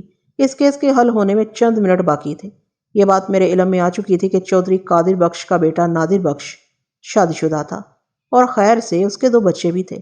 میں نے ذرا مختلف انداز میں اسے ٹٹولنے کی کوشش کی اور کہا، اللہ رکھی، چودھری نادر بخش اور چھیموں کی شادی کو تم اس لیے ناممکن بتا رہی ہو نا کہ چودھری پہلے سے شادی شدہ ہے اور اس کے 2 بچے بھی ہیں؟ یہ بات تو اپنی جگہ ہے ہی، وہ زخمی لہجے میں بولی، لیکن اس کے علاوہ بھی ایک ایسی وجہ ہے کہ وہ بات ادھوری چھوڑ کر خاموش ہو گئی۔ اس نازک موقع پر میں اس کے خاموش رہنے کا متحمل نہیں ہو سکتا تھا۔ وہ گردن جھکا کر ہولے ہولے سسک رہی تھی۔ میں اس کی ذہنی اور قلبی حالت کو سمجھ رہا تھا۔ وہ ایک ایسی صورتحال سے دوچار تھی کہ جس میں انسان کسی ہمدرد اور مہربان کے سامنے اپنا سینہ کھول کر رکھ دینے کے لیے بے قرار ہوتا ہے۔ میں نے نرم روی سے اس کا علاج جاری رکھا۔ اللہ رکھی، میں نے دھیمے لہجے میں مخاطب کیا اور کہا، جب سب کچھ بتا دیا ہے تو وہ وجہ بھی بیان کر دو جس کی بنا پر چودھری اور چھیموں کی شادی کسی قیمت پر نہیں ہو سکتی تھی، بلکہ تم اس شادی کے لیے بہت بڑا گناہ کے الفاظ استعمال کیے ہیں۔ اس نے ایک جھٹکے سے گردن اٹھائی اور ویران نظروں سے مجھے دیکھنے لگی۔ مجھے ان آنکھوں کی ویرانی میں یہ سوال مچلتا ہوا بڑا واضح دکھائی دیا، آیا مجھے تھانے دار پر اعتماد کرنا چاہیے یا نہیں؟ اس کی ذہنی کیفیت کو بھانپتے ہوئے میں نے ہمدردانہ انداز میں کہا، اللہ رکھی، تم مجھے اپنا چھوٹا بھائی سمجھ سکتی ہو۔ مجھ سے جو کچھ کہو گی سمجھو کہ اس کمرے کے اندر ہی دفن ہو جائے گا۔ میں چیموں کے قتل کا معمہ حل کرنا چاہتا ہوں اور مجھے امید ہے اس سلسلے میں تم اپنے چھوٹے بھائی کی ضرور مدد کرو گی۔ میں کیا مدد کروں جناب؟ اس نے روحانسی آواز میں کہا، صرف اتنا بتا دو کہ چھوٹے چودھری اور چھیموں کی شادی ہو جانا کس حوالے سے گناہ کا کام تھا۔ میں نے اس کی آنکھوں میں جھانکتے ہوئے سوال کیا، باقی سب میں سنبھال لوں گا۔ وہ بلک بلک کر رونے لگی۔ ان لمحات میں وہ 8-10 سالہ ایک معصوم سی بچی نظر آ رہی تھی۔ بچے بڑے ہی صاف کو اور ریاکاری سے دور ہوتے ہیں۔ انہیں کسی قسم کی مصلحت یا منافقت سے کوئی غرض نہیں ہوتی۔ جو کہنا چاہیں بدھڑک کہہ دیتے ہیں۔ انہیں کسی کے خفا ہونے یا خود کو کوئی نقصان پہنچنے کی پرواہ نہیں ہوتی۔ اللہ رکھی نے بھی آنسو بہانے کے دوران میں ایک خطرناک حقیقت کا بدھڑک انکشاف کر دیا۔ وہ بھرائی ہوئی آواز میں بڑی سادگی سے بولی، تھانے دار صاحب، چھیموں اور چودھری نادر بخش میں بہن بھائی کا رشتہ ہے۔ بات ختم کرتے ہی اس نے گردن جھکا لی۔ کمرے میں سناٹا چھا گیا۔ میں حیرت اور استعجاب سے یک ٹک اپنے سامنے بیٹھی اللہ رکھی کو دیکھتا چلا گیا۔ میں اندازہ لگا سکتا تھا کہ اتنی بڑی اور تلخ حقیقت کے اظہار کے لیے اسے کتنی بڑی اذیت سے گزرنا پڑا ہوگا، لیکن یہ بھی ایک عملی سچائی ہے کہ ساری تکالیف اسی وقت تک ہوتی ہیں جب تک انسان کا دل سلامت ہو۔ دل ٹوٹ جائے تو پھر کوئی تکلیف نہیں رہتی۔ اللہ رکھی کا دل بھی اس پوری طرح ٹوٹ چکا تھا کہ حقیقت کے اظہار میں سے کسی دشواری کا احساس نہ ہوا۔ جب میں کوٹی مراد میں چودھری قادر بخش سے ملا تھا تو مجھے بڑی شدت سے اس بات کا احساس ہوا تھا کہ میں نے پہلے بھی اسے کہیں دیکھا ہے۔ اس کے حال و خط شناسا سے لگ رہے تھے، لیکن جب باوجود کوشش کے بھی مجھے یاد نہ آیا تو میں نے اس احساس کو نظر انداز کر دیا۔ مگر اب یہ حقیقت روز روشن کی طرح عیاں ہو گئی تھی کہ میں نے چودھری کو پہلے کہاں دیکھا تھا۔ یہ روشن حقیقت بڑی سنسنی خیز اور عبرت انگیز تھی۔ میں نے چودھری قادر بخش کو نہیں بلکہ ایک روز قبل شمیم بی بی عرف چھیموں کو مردہ حالت میں دیکھا تھا، اور دونوں کے نقش و نگار میں گہری مشابہت پائی جاتی تھی۔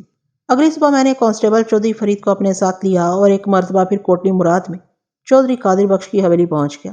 گزشتہ رات میں نے اللہ رکھی اور سکھی محمد کو چھیموں کی لاش لے جانے کی اجازت دے دی تھی۔ میں نے تسلی تشفی کے علاوہ اسے یہ وعدہ بھی کیا تھا کہ اس کے ماضی کے حوالے سے اس کیس کی تفتیش کے دوران میں کوئی بات نہیں ہوگی۔ اس نے اگر مجھے اپنا چھوٹا بھائی سمجھتے ہوئے ماضی کے کسی خطرناک راز سے آگاہ کیا تھا تو اس راز کی حفاظت کرنا میرا فرض بنتا تھا۔ اللہ رکھی سے کیا ہوا وعدہ اپنی جگہ، لیکن محکمہ جاتی فرائض کا تقاضا تھا میں یہ جاننے کی ضرور کوشش کروں کہ کیا چھیموں نے کسی معاملے سے دل برداشتہ ہو کر خود ہی زہر کھا کر اپنی جان لے لی تھی یا کسی نے اسے قتل کیا تھا۔ ان اہم معلومات کے حصول کے لیے چودھری نادر بخش کا انٹرویو بہت ضروری تھا، اور اس انٹرویو سے قبل چودھری قادر بخش سے ایک سنجیدہ ملاقات بھی ضروری تھی۔ اس لیے میں اس وقت اس کی حویلی میں موجود تھا۔ چودھری فرید کو میں نے بیٹھک سے باہر ہی رکنے کے لیے کہہ دیا تھا۔ بیٹھک میں میرے اور چودھری قادر بخش کے سوا اور کوئی نہیں تھا۔ رسمی لیگ سلگ کے بعد چودھری نے افسردہ لہجے میں کہا، ملک صاحب، مجھے چیموں کی موت کا بڑا دکھ ہے۔ اللہ رکھی رات آپ کے تھانے سے اس کی لاش لے آئی تھی۔ مارے غم کے اس کا برا حال ہے۔ آج ظہر کی نماز کے بعد تدفین کا پروگرام ہے۔ چودھری صاحب، جوان جہان اولاد کی موت کا صدمہ واقعی بڑا جاں گسل ہوتا ہے۔ میں نے قادر بخش کی آنکھوں میں دیکھتے ہوئے گہری سنجیدگی سے کہا، اور موت بھی ایسی کہ میں نے اس کا رد عمل جاننے کے لیے دانستہ جملہ ادھورا چھوڑا تو وہ اضطراری لہجے میں جلدی سے بولا، ملک صاحب، کیا آپ نے چیموں کی موت کا معمہ حل کر لیا ہے؟ پوسٹ مارٹم اور لیبارٹری ٹیسٹ کی رپورٹ نے اس معمے کے تمام تر جوابات پوری تفصیل سے واضح کر دیے ہیں۔ میں نے بدستور اس کی آنکھوں میں دیکھتے ہوئے گمبھیر انداز میں کہا، چیموں کی موت طبعی ہرگز نہیں۔ جب دریا کی موجوں نے اسے اپنی آغوش میں سمیٹا تو وہ زندگی ایسی خوبصورت نعمت سے محروم ہو چکی تھی۔ اس کا مطلب ہے چیموں نے خودکشی کی ہے؟ ہرگز نہیں۔ میں نے قطعیت سے نفی میں گردن ہلائی۔ اگر وہ دریا میں چھلانگ لگا کر اپنی جان سے کھیلتی تو پانی میں ڈوب کر مرنے کے سبب اس کی لاش کا حشر خراب ہو چکا ہوتا۔ میں لمحے بھر کو متوقف ہوا، پھر چند کاغذات چودھری قادر بخش کی جانب بڑھاتے ہوئے کہا، آپ بھی ذرا ان کا مطالعہ کر لیں۔ اس نے مذکورہ کاغذات اپنے ہاتھ میں لیے اور ان پر سرسری سی نگاہ ڈالنے کے بعد میری طرف دیکھتے ہوئے مستفسر ہوا، یہ کیا ہے ملک صاحب؟ یہ پوسٹ مارٹم اور لیبارٹری ٹیسٹ کی رپورٹس ہیں، لیکن یہاں تو سب کچھ انگلش میں لکھا ہوا ہے، وہ الجھن زدہ لہجے میں بولا، اور میں انگریزی پڑھنا نہیں جانتا۔ تو پھر میں پڑھ کر آپ کو سناتا ہوں، میں نے ٹھہرے ہوئے لہجے میں کہا، کیونکہ ان رپورٹس میں درج سنگین حقائق کا جاننا آپ کے لیے بہت ضروری ہے۔ وہ آنکھیں سکیڑ کر متذبذب نظروں سے مجھے دیکھنے لگا، تاہم منہ سے کچھ نہیں بولا۔ اس کی رضاکارانہ خاموشی کا یہی مطلب تھا کہ وہ ہمتن گوش ہے، میں اسے ان رپورٹس کی تفصیلات سے آگاہ کروں۔ میں جو کچھ بھی کہوں گا وہ پوری توجہ اور انہماک سے سنیے گا۔ میں نے نہایت ہی مختصر مگر جامع الفاظ میں یہ فریضہ ادا کر دیا۔ پوری بات سننے کے بعد وہ معنی خیز انداز میں گردن ہلاتے ہوئے بولا، اب بات سمجھ میں آ رہی ہے۔ چیموں اپنے گناہ کی وجہ سے شدید ترین ذہنی دباؤ کا شکار تھی، لہٰذا اس نے زہر کھا کر خودکشی کر لی اور پھر خود کو دریا کے حوالے کر دیا۔ چودھری صاحب، میں نے قدرے بلند آواز میں قادر بخش کو مخاطب کیا، آپ تو ماشاءاللہ بڑے سمجھدار اور عقل مند انسان ہیں۔ اگر یہ مان لیا جائے کہ چیموں نے خود ہی زہر کھا کر اپنی جان لیا تو پھر یہ بات ہضم نہیں ہوتی کہ ایک مردہ انسان خود کو دریا میں کیسے پھینک سکتا ہے۔ میں نے سانس درست کرنے کے لیے لمحاتی توقف کیا، پھر اپنی بات مکمل کرتے ہوئے کہا، میرا ذہن خودکشی سے زیادہ قتل کی طرف جا رہا ہے۔ قتل؟ چودھری نے سوالیہ نظروں سے مجھے دیکھا، چیموں کا قاتل کون ہو سکتا ہے؟ وہی شخص جس کی وجہ سے وہ ایک گناہ کا بوجھ اٹھائے پھر رہی تھی۔ میں نے ایک ایک لفظ پر زور دیتے ہوئے کہا، 9 اگست کی صبح چیموں کا چاچا سخی محمد اسے اپنے گھر لے جاتا ہے کہ چند روز وہ وہاں رہ لے۔ رضوانہ، سلطان، ان کی ماں شبانہ اور سخی محمد کے مطابق اسی شام یعنی 9 اگست کی شام چیموں ان لوگوں سے یہ کہہ کر اپنے گھر واپس آ جاتی ہے کہ اس کا وہاں دل نہیں لگ رہا۔ اللہ رکی کا بیان ہے کہ چیموں مذکورہ شام گھر نہیں پہنچی۔ وہ میاں بیوی یہی سمجھ رہے ہیں کہ چیموں اپنے چاچے کے گھر میں، حتیٰ کہ جب 11 اگست کی صبح میں یہاں آ کر ایک نامعلوم نوجوان لڑکی کی لاش کے حوالے سے تفتیش کرتا ہوں تو اللہ رکھی اور سخی محمد وغیرہ کو تشویش ہوتی ہے کہ کہیں وہ نامعلوم لڑکی ان کی چیموں تو نہیں۔ آپ غور فرمائیں چودھری صاحب، میں نے سوالیہ انداز میں جملہ ادھورا چھوڑا، ایک گہری سانس خارج کی اور سلسلہ کلام کو جاری رکھتے ہوئے کہا، موجودہ حالات و واقعات میں چیموں کی موت کا صرف ایک ہی سبب باقی رہ جاتا ہے، اور وہ یہ کہ 9 اگست کی شام وہ اپنے چاچا سخی محمد کے گھر سے نکل کر اس بندے کے پاس پہنچی جو اس گناہ میں اس کا شریک کار تھا۔ چیموں نے اس ساری صورت حالات بتانے کے بعد شادی کا مطالبہ کیا ہوگا۔ وہ شخص کسی بھی طور شادی کے لیے تیار نہیں ہوا ہوگا۔ چیموں نے اسے سنگین نتائج کی دھمکی دی ہوگی۔ اس شخص نے کسی بھی خراب صورت حال سے محفوظ رہنے کے لیے کسی بہانے یا دھوکے سے چیموں کو زہر کھلا دیا۔ پھر جب سری الاثر زہر نے چیموں کا کام تمام کر دیا تو اس ظالم شخص نے چیموں کی لاش کو دریا کی موجوں کے حوالے کر دیا۔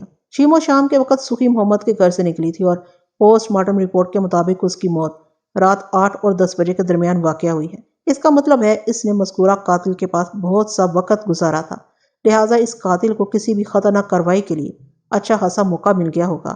اس نے چیموں کو راہ سے ہٹانے ہی میں اپنی عافیت جانی ہوگی۔ چودھری قادر بخش نے بڑی توجہ سے میری بات سنی اور میرے خاموش ہونے پر ٹھہرے ہوئے لہجے میں بولا، ملک صاحب، آپ نے جو کچھ فرمایا ہے اس میں مفروضات کا بڑا عمل دخل ہے۔ یوں ہوا ہوگا، وہ ہوا ہوگا، وغیرہ وغیرہ، اس سے مسئلہ تو حل نہیں ہوگا نا؟ مسئلہ حل ہو جائے گا چودھری صاحب، میں نے نہایت ہی ٹھوس لہجے میں کہا۔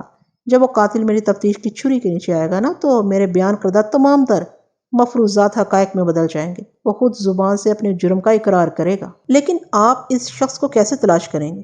وہ الجھن زدہ نظروں سے میری طرف دیکھتے ہوئے بولا، اب تو چھیمو بھی زندہ نہیں رہی کہ وہ اس کی نشاندہی کر سکتی۔ قاتل تک رسائی کے لیے مجھے چھیمو کی نشاندہی کی ضرورت نہیں چودھری صاحب، میں نے اٹل انداز میں کہا۔ میں نے اس شخص کا سراغ لگا لیا ہے۔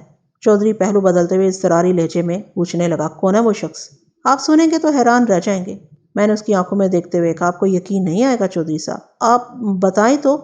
اس کی بے چینی ساتویں آسمان کو چھونے لگی۔ میں نے چٹانی لہجے میں کہا، اس شخص کا نام ہے چودھری نادر بخش۔ کیا؟ چودھری قادر اچھل پڑا۔ یہ آپ کیا کہہ رہے ہیں؟ میں نے نیم تاریکی اور ملجگے اجالے میں نشانہ باندھ کر ایک تیر چلایا تھا جو میرے اندازے کے مطابق ٹارگٹ کے بہت قریب جا کر لگا تھا۔ حالات و واقعات کی روشنی چونکہ مجھے راہ دکھا رہی تھی، لہٰذا میں اندھیرے میں تیر چھوڑنے ایسی کیفیت کا شکار نہیں تھا۔ چودھری کے بے سختہ اچھلنے نے مجھے شیر بنا دیا۔ میں نے ٹھہرے ہوئے لہجے میں کہا، میں بالکل ٹھیک کہہ رہا ہوں چودھری صاحب، اور پوری تحقیق کرنے کے بعد ہی میں اس نتیجے پر پہنچا ہوں۔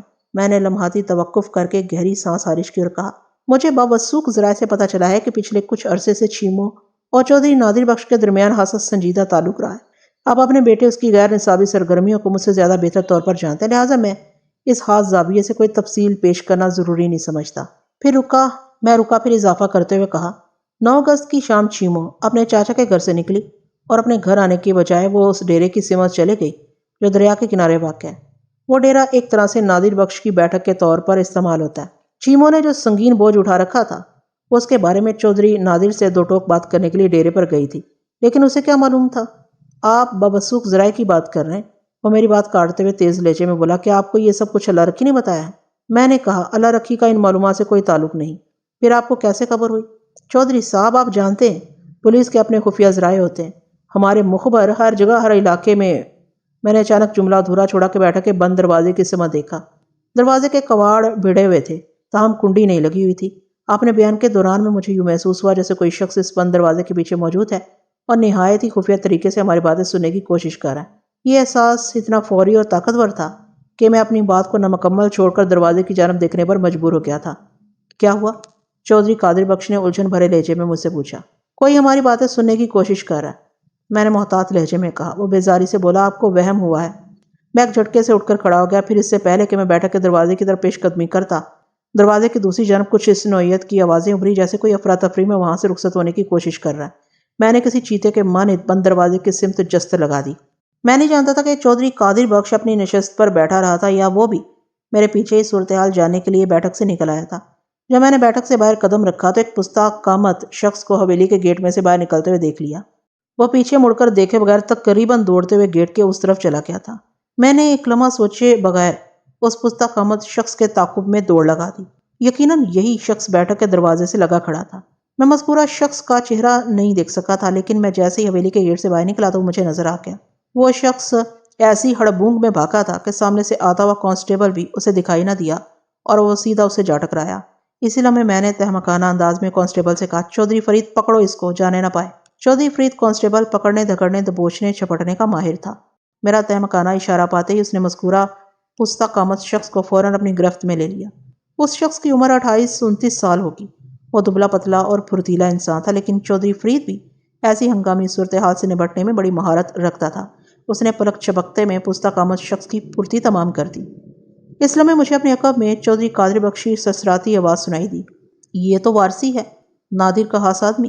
اب تو ساری بات آپ کی سمجھ میں آ گئی نا چودھری صاحب، میں نے طنزیہ لہجے میں کہا۔ اس نے میرے سوال کا جواب دینے کی بجائے تہمکانہ انداز میں اس پستہ قامت شخص سے کہا، وارسی، بیٹھک میں آؤ۔ تھوڑی دیر کے بعد میں ایک مرتبہ پھر چودھری قادر بخش کی عالی شان بیٹھک میں بیٹھا ہوا تھا، لیکن اس بار میرے اور چودھری کے علاوہ وارث علی عرف وارسی بھی وہاں موجود تھا۔ وہ سر چکائے ایک جانب کھڑا تھا۔ بیٹھک میں دفعہ قدم رکھنے سے قبل میں نے چودھری فرید کو ایک طرف لے جا کر یہ ہدایت کر دی تھی کہ وہ فوراً ڈیرے پر پہنچے اور نہایت ہی خفیہ انداز میں چھوٹے چودھری نادر بخش کی نگرانی شروع کر دے۔ وہ میری بات سمجھ گیا اور اس بات میں سر ہلاتے ہوئے حویلی کے گیٹ کی سمت بڑھ گیا تھا۔ تھانے سے روانہ ہوتے وقت میں نے اسے چودھری نادر کے حوالے سے اچھی طرح بریف کر دیا تھا، لہٰذا وہ ہاسا چوکنا اور چاق و چوبند تھا۔ چودھری کی اور میرے درمیان تھوڑی دیر پہلے جس نوعیت کی گفتگو ہو رہی تھی اس نے چودھری کو اپنے بیٹے کے حوالے سے بڑی مشکل میں ڈال دیا تھا۔ وہ کسی بھی طور میرے پیش کردہ حقائق پر یقین کرنے کو تیار نہیں تھا، لیکن وارسی کے کردار اور گرفتاری نے چودھری کی پریشانی میں بے حد اضافہ کر دیا، لہٰذا وارسی سے پوچھ گچھ کا آغاز اسی نے کیا۔ وارسی، تم ادھر بیٹھک کے بند دروازے کے پیچھے چھپ کر کیا کر رہے تھے؟ وارسی رنگے ہاتھوں پکڑا گیا تھا، لہٰذا بوکھلاہٹ میں وہ ڈھنگ کا کوئی بہانہ بھی نہ کر سکا۔ جب اس نے آئیں بائیں شائیں شروع کی تو میں نے گرجدار آواز میں کہا، چودھری صاحب یہ پاپی شرافت کی زبان نہیں سمجھے گا، میں اسے باندھ کر اپنے ساتھ لے جا رہا ہوں، جب وہاں اس کی تشریف پر 9-4 کے چھتروں کی بارش ہوگی تو اس کی زبان کسی ریکارڈ کی طرح بولنے لگے گی، کئی دنوں تک یہ تشریف کے بل بیٹھنے کے قابل نہیں رہے گا اور نہ ہی کسی کو بتا سکے گا کہ آخر وہ بیٹھے بٹھائے اچانک کس مرض میں مبتلا ہو گیا ہے۔ واسی نے سراسیمہ نظروں سے میری جانب دیکھا۔ چودھری قادر بخش نے غصیلے لہجے میں اسے پوچھا، سچ سچ بتاؤ، کیا تم دروازے کے باہر کھڑے ہو کر ہماری باتیں سن رہے تھے؟ نہیں چودھری جی، وہ کنکھیوں سے میری طرف دیکھتے ہوئے چودھری سے بولا، بس میں تو ادھر سے گزر رہا تھا، تھانے دار صاحب کو خواہ مخواہ مجھ پر شک ہو گیا ہے۔ اوئے خواہ مخواہ کی اولاد، میں نے کھا جانے والی نظروں سے اسے گھورا اور سخت لہجے میں کہا، اگر تم بس ایسے ہی ادھر سے گزر رہے تھے تو پھر مجھے دے کر بھاگے کیوں؟ تم ایسی افراتفری میں حویلی سے باہر نکلے تھے کہ جیسے بابلے کتوں کا ایک گول تمہاری بوٹیاں ببوڑنے کے لیے تعاقب کر رہا ہو، یا جہنمی بلائیں تمہارا پیچھا کر رہی ہیں اور اسی بوکھلاہٹ میں تم میرے سپاہی سے بھی جا ٹکرائے، بس ایسے ہی؟ گزرنے والوں کے بھلا یہ کوئی کرتوت ہوتے ہیں؟ چودھری نے وارسی کی مجرمانہ کیفیت دیکھی تو غصیلے لہجے میں بولا، بتاؤ وارسی، تم کس کے کہنے پر ہماری باتیں سننے کی کوشش کر رہے تھے؟ اگر تم نے جھوٹ بولنے کی کوشش کی تو میں تمہاری کھال کھچوا لوں گا۔ وہ سہمی ہوئی رحم طلب نظروں سے چودھری قادر بخش کو دیکھنے لگا۔ میں نے کہا، چودھری صاحب آپ یہ کھال کھچوانے کی زحمت نہ کریں، میرے تھانے میں اس نوعیت کے کاموں کے لیے بڑے شاندار بندوبست موجود ہیں۔ پھر میں ایک جھٹکے سے اٹھ کر کھڑا ہو گیا اور وارسی کی جانب پیش قدمی کرتے ہوئے کہا، میں اسے اپنے ساتھ تھانے لے کر جا رہا ہوں، صرف 1 گھنٹے کی خاطر تواضع سے اس کے بدن کا ایک ایک اعضاء بولنے کے قابل ہو جائے گا، اس کے اندر سے صرف ایک ہی آواز نکلے گی۔ مجھے آپ لوگوں کی باتیں سننے کے لیے چودھری قادر بخش نے حکم دیا۔ قادر بخش نہیں، نادر بخش۔ وہ بولتے بولتے یکلخت خاموش ہو گیا اور پھٹی پھٹی آنکھوں سے کبھی مجھے اور کبھی بڑے چودھری کو تکنے لگا۔ میرا نفسیاتی حربہ بڑا کارگر ثابت ہوا تھا۔ میں نے دانستہ اپنے بیان میں نادر کے بجائے قادر کا لفظ استعمال کیا تھا تاکہ وارسی کو ٹریپ کر سکوں، اور اس نے بڑی آسانی سے میرے پھیلائے ہوئے جال میں قدم رکھا تھا۔ ان لمحات میں پستہ قامت فتنہ پرور وارسی اس قدر خوفزدہ اور سہما ہوا تھا کہ اس کے حواس نے کام کرنا چھوڑ دیا۔ اس کی سمجھ میں نہیں آ رہا تھا کہ وہ کیا کہے اور کیا نہیں کہے۔ ایک طرف چودھری قادر بخش اسے کھال کھچوانے کی دھمکی دے رہا تھا اور دوسری جانب میں اس کی تشریف کو چند دنوں کے لیے ناقابل استعمال بنانے کی بات کر رہا تھا، اور اس کی سراسیمہ آنکھیں بتا رہی تھیں کہ اسے یقین ہے ہم میں سے کوئی بھی اسے خالی کھلی دھمکیاں نہیں دے رہا، بلکہ ہم جو کچھ کہہ رہے ہیں وہ کر بھی گزریں گے۔ چودھری قادر بخش نے خوخار لہجے میں دریافت کیا، کیا چودھری نادر نے تمہیں اس کام پر مامور کیا تھا؟ چودھری صاحب سچ اس کی زبان سے پھسل چکا ہے، میں نے بڑی رسان سے کہا۔ وہ میری بات کو نظر انداز کرتے ہوئے وارسی سے مستفسر ہوا، تم گونگے کیوں ہو گئے ہو؟ بدبخت میری بات کا جواب کیوں نہیں دے رہے؟ کیا میں تمہیں کرم دین لوہار کی دکان پر لے جاؤں اور اس کے آگ میں انگارہ زنبور سے پکڑ کر تمہاری زبان کو بولنے پر مجبور کروں؟ تم مجھے جانتے ہو نا، انسان سب سے زیادہ اپنی ذات سے محبت کرتا ہے، اور جب اس کی جان پر بن آئے تو وہ ساری وفاداریوں کو پسے پست ڈال کر خود کو بچانے کی کوشش کرتا ہے۔ وارسی چودھری قادر بخش کے جلال اور غضب سے بخوبی واقف تھا، لہٰذا اس نے اپنی جان کی امان چاہتے ہوئے بڑے واضح الفاظ میں کہہ دیا، جی چودھری صاحب، اس کام کے لیے مجھے چھوٹے چودھری صاحب نے ہی حکم دیا تھا۔ چھوٹے چودھری صاحب ادھر ڈیرے پر میرا انتظار کر رہے ہیں۔ میں نے رپورٹ دینے جا رہا تھا کہ اس نے جملہ دھورا چھوڑا اور معاندانہ نظروں سے مجھے دیکھنے لگا۔ میں نے ٹھہرے ہوئے لہجے میں قادر بخش سے کہا، چودھری صاحب دیکھ لیں، میں نے کہا تھا نا، میرے مفروضات بہت جلد سنگین اور تلخ حقائق میں بدل جائیں گے۔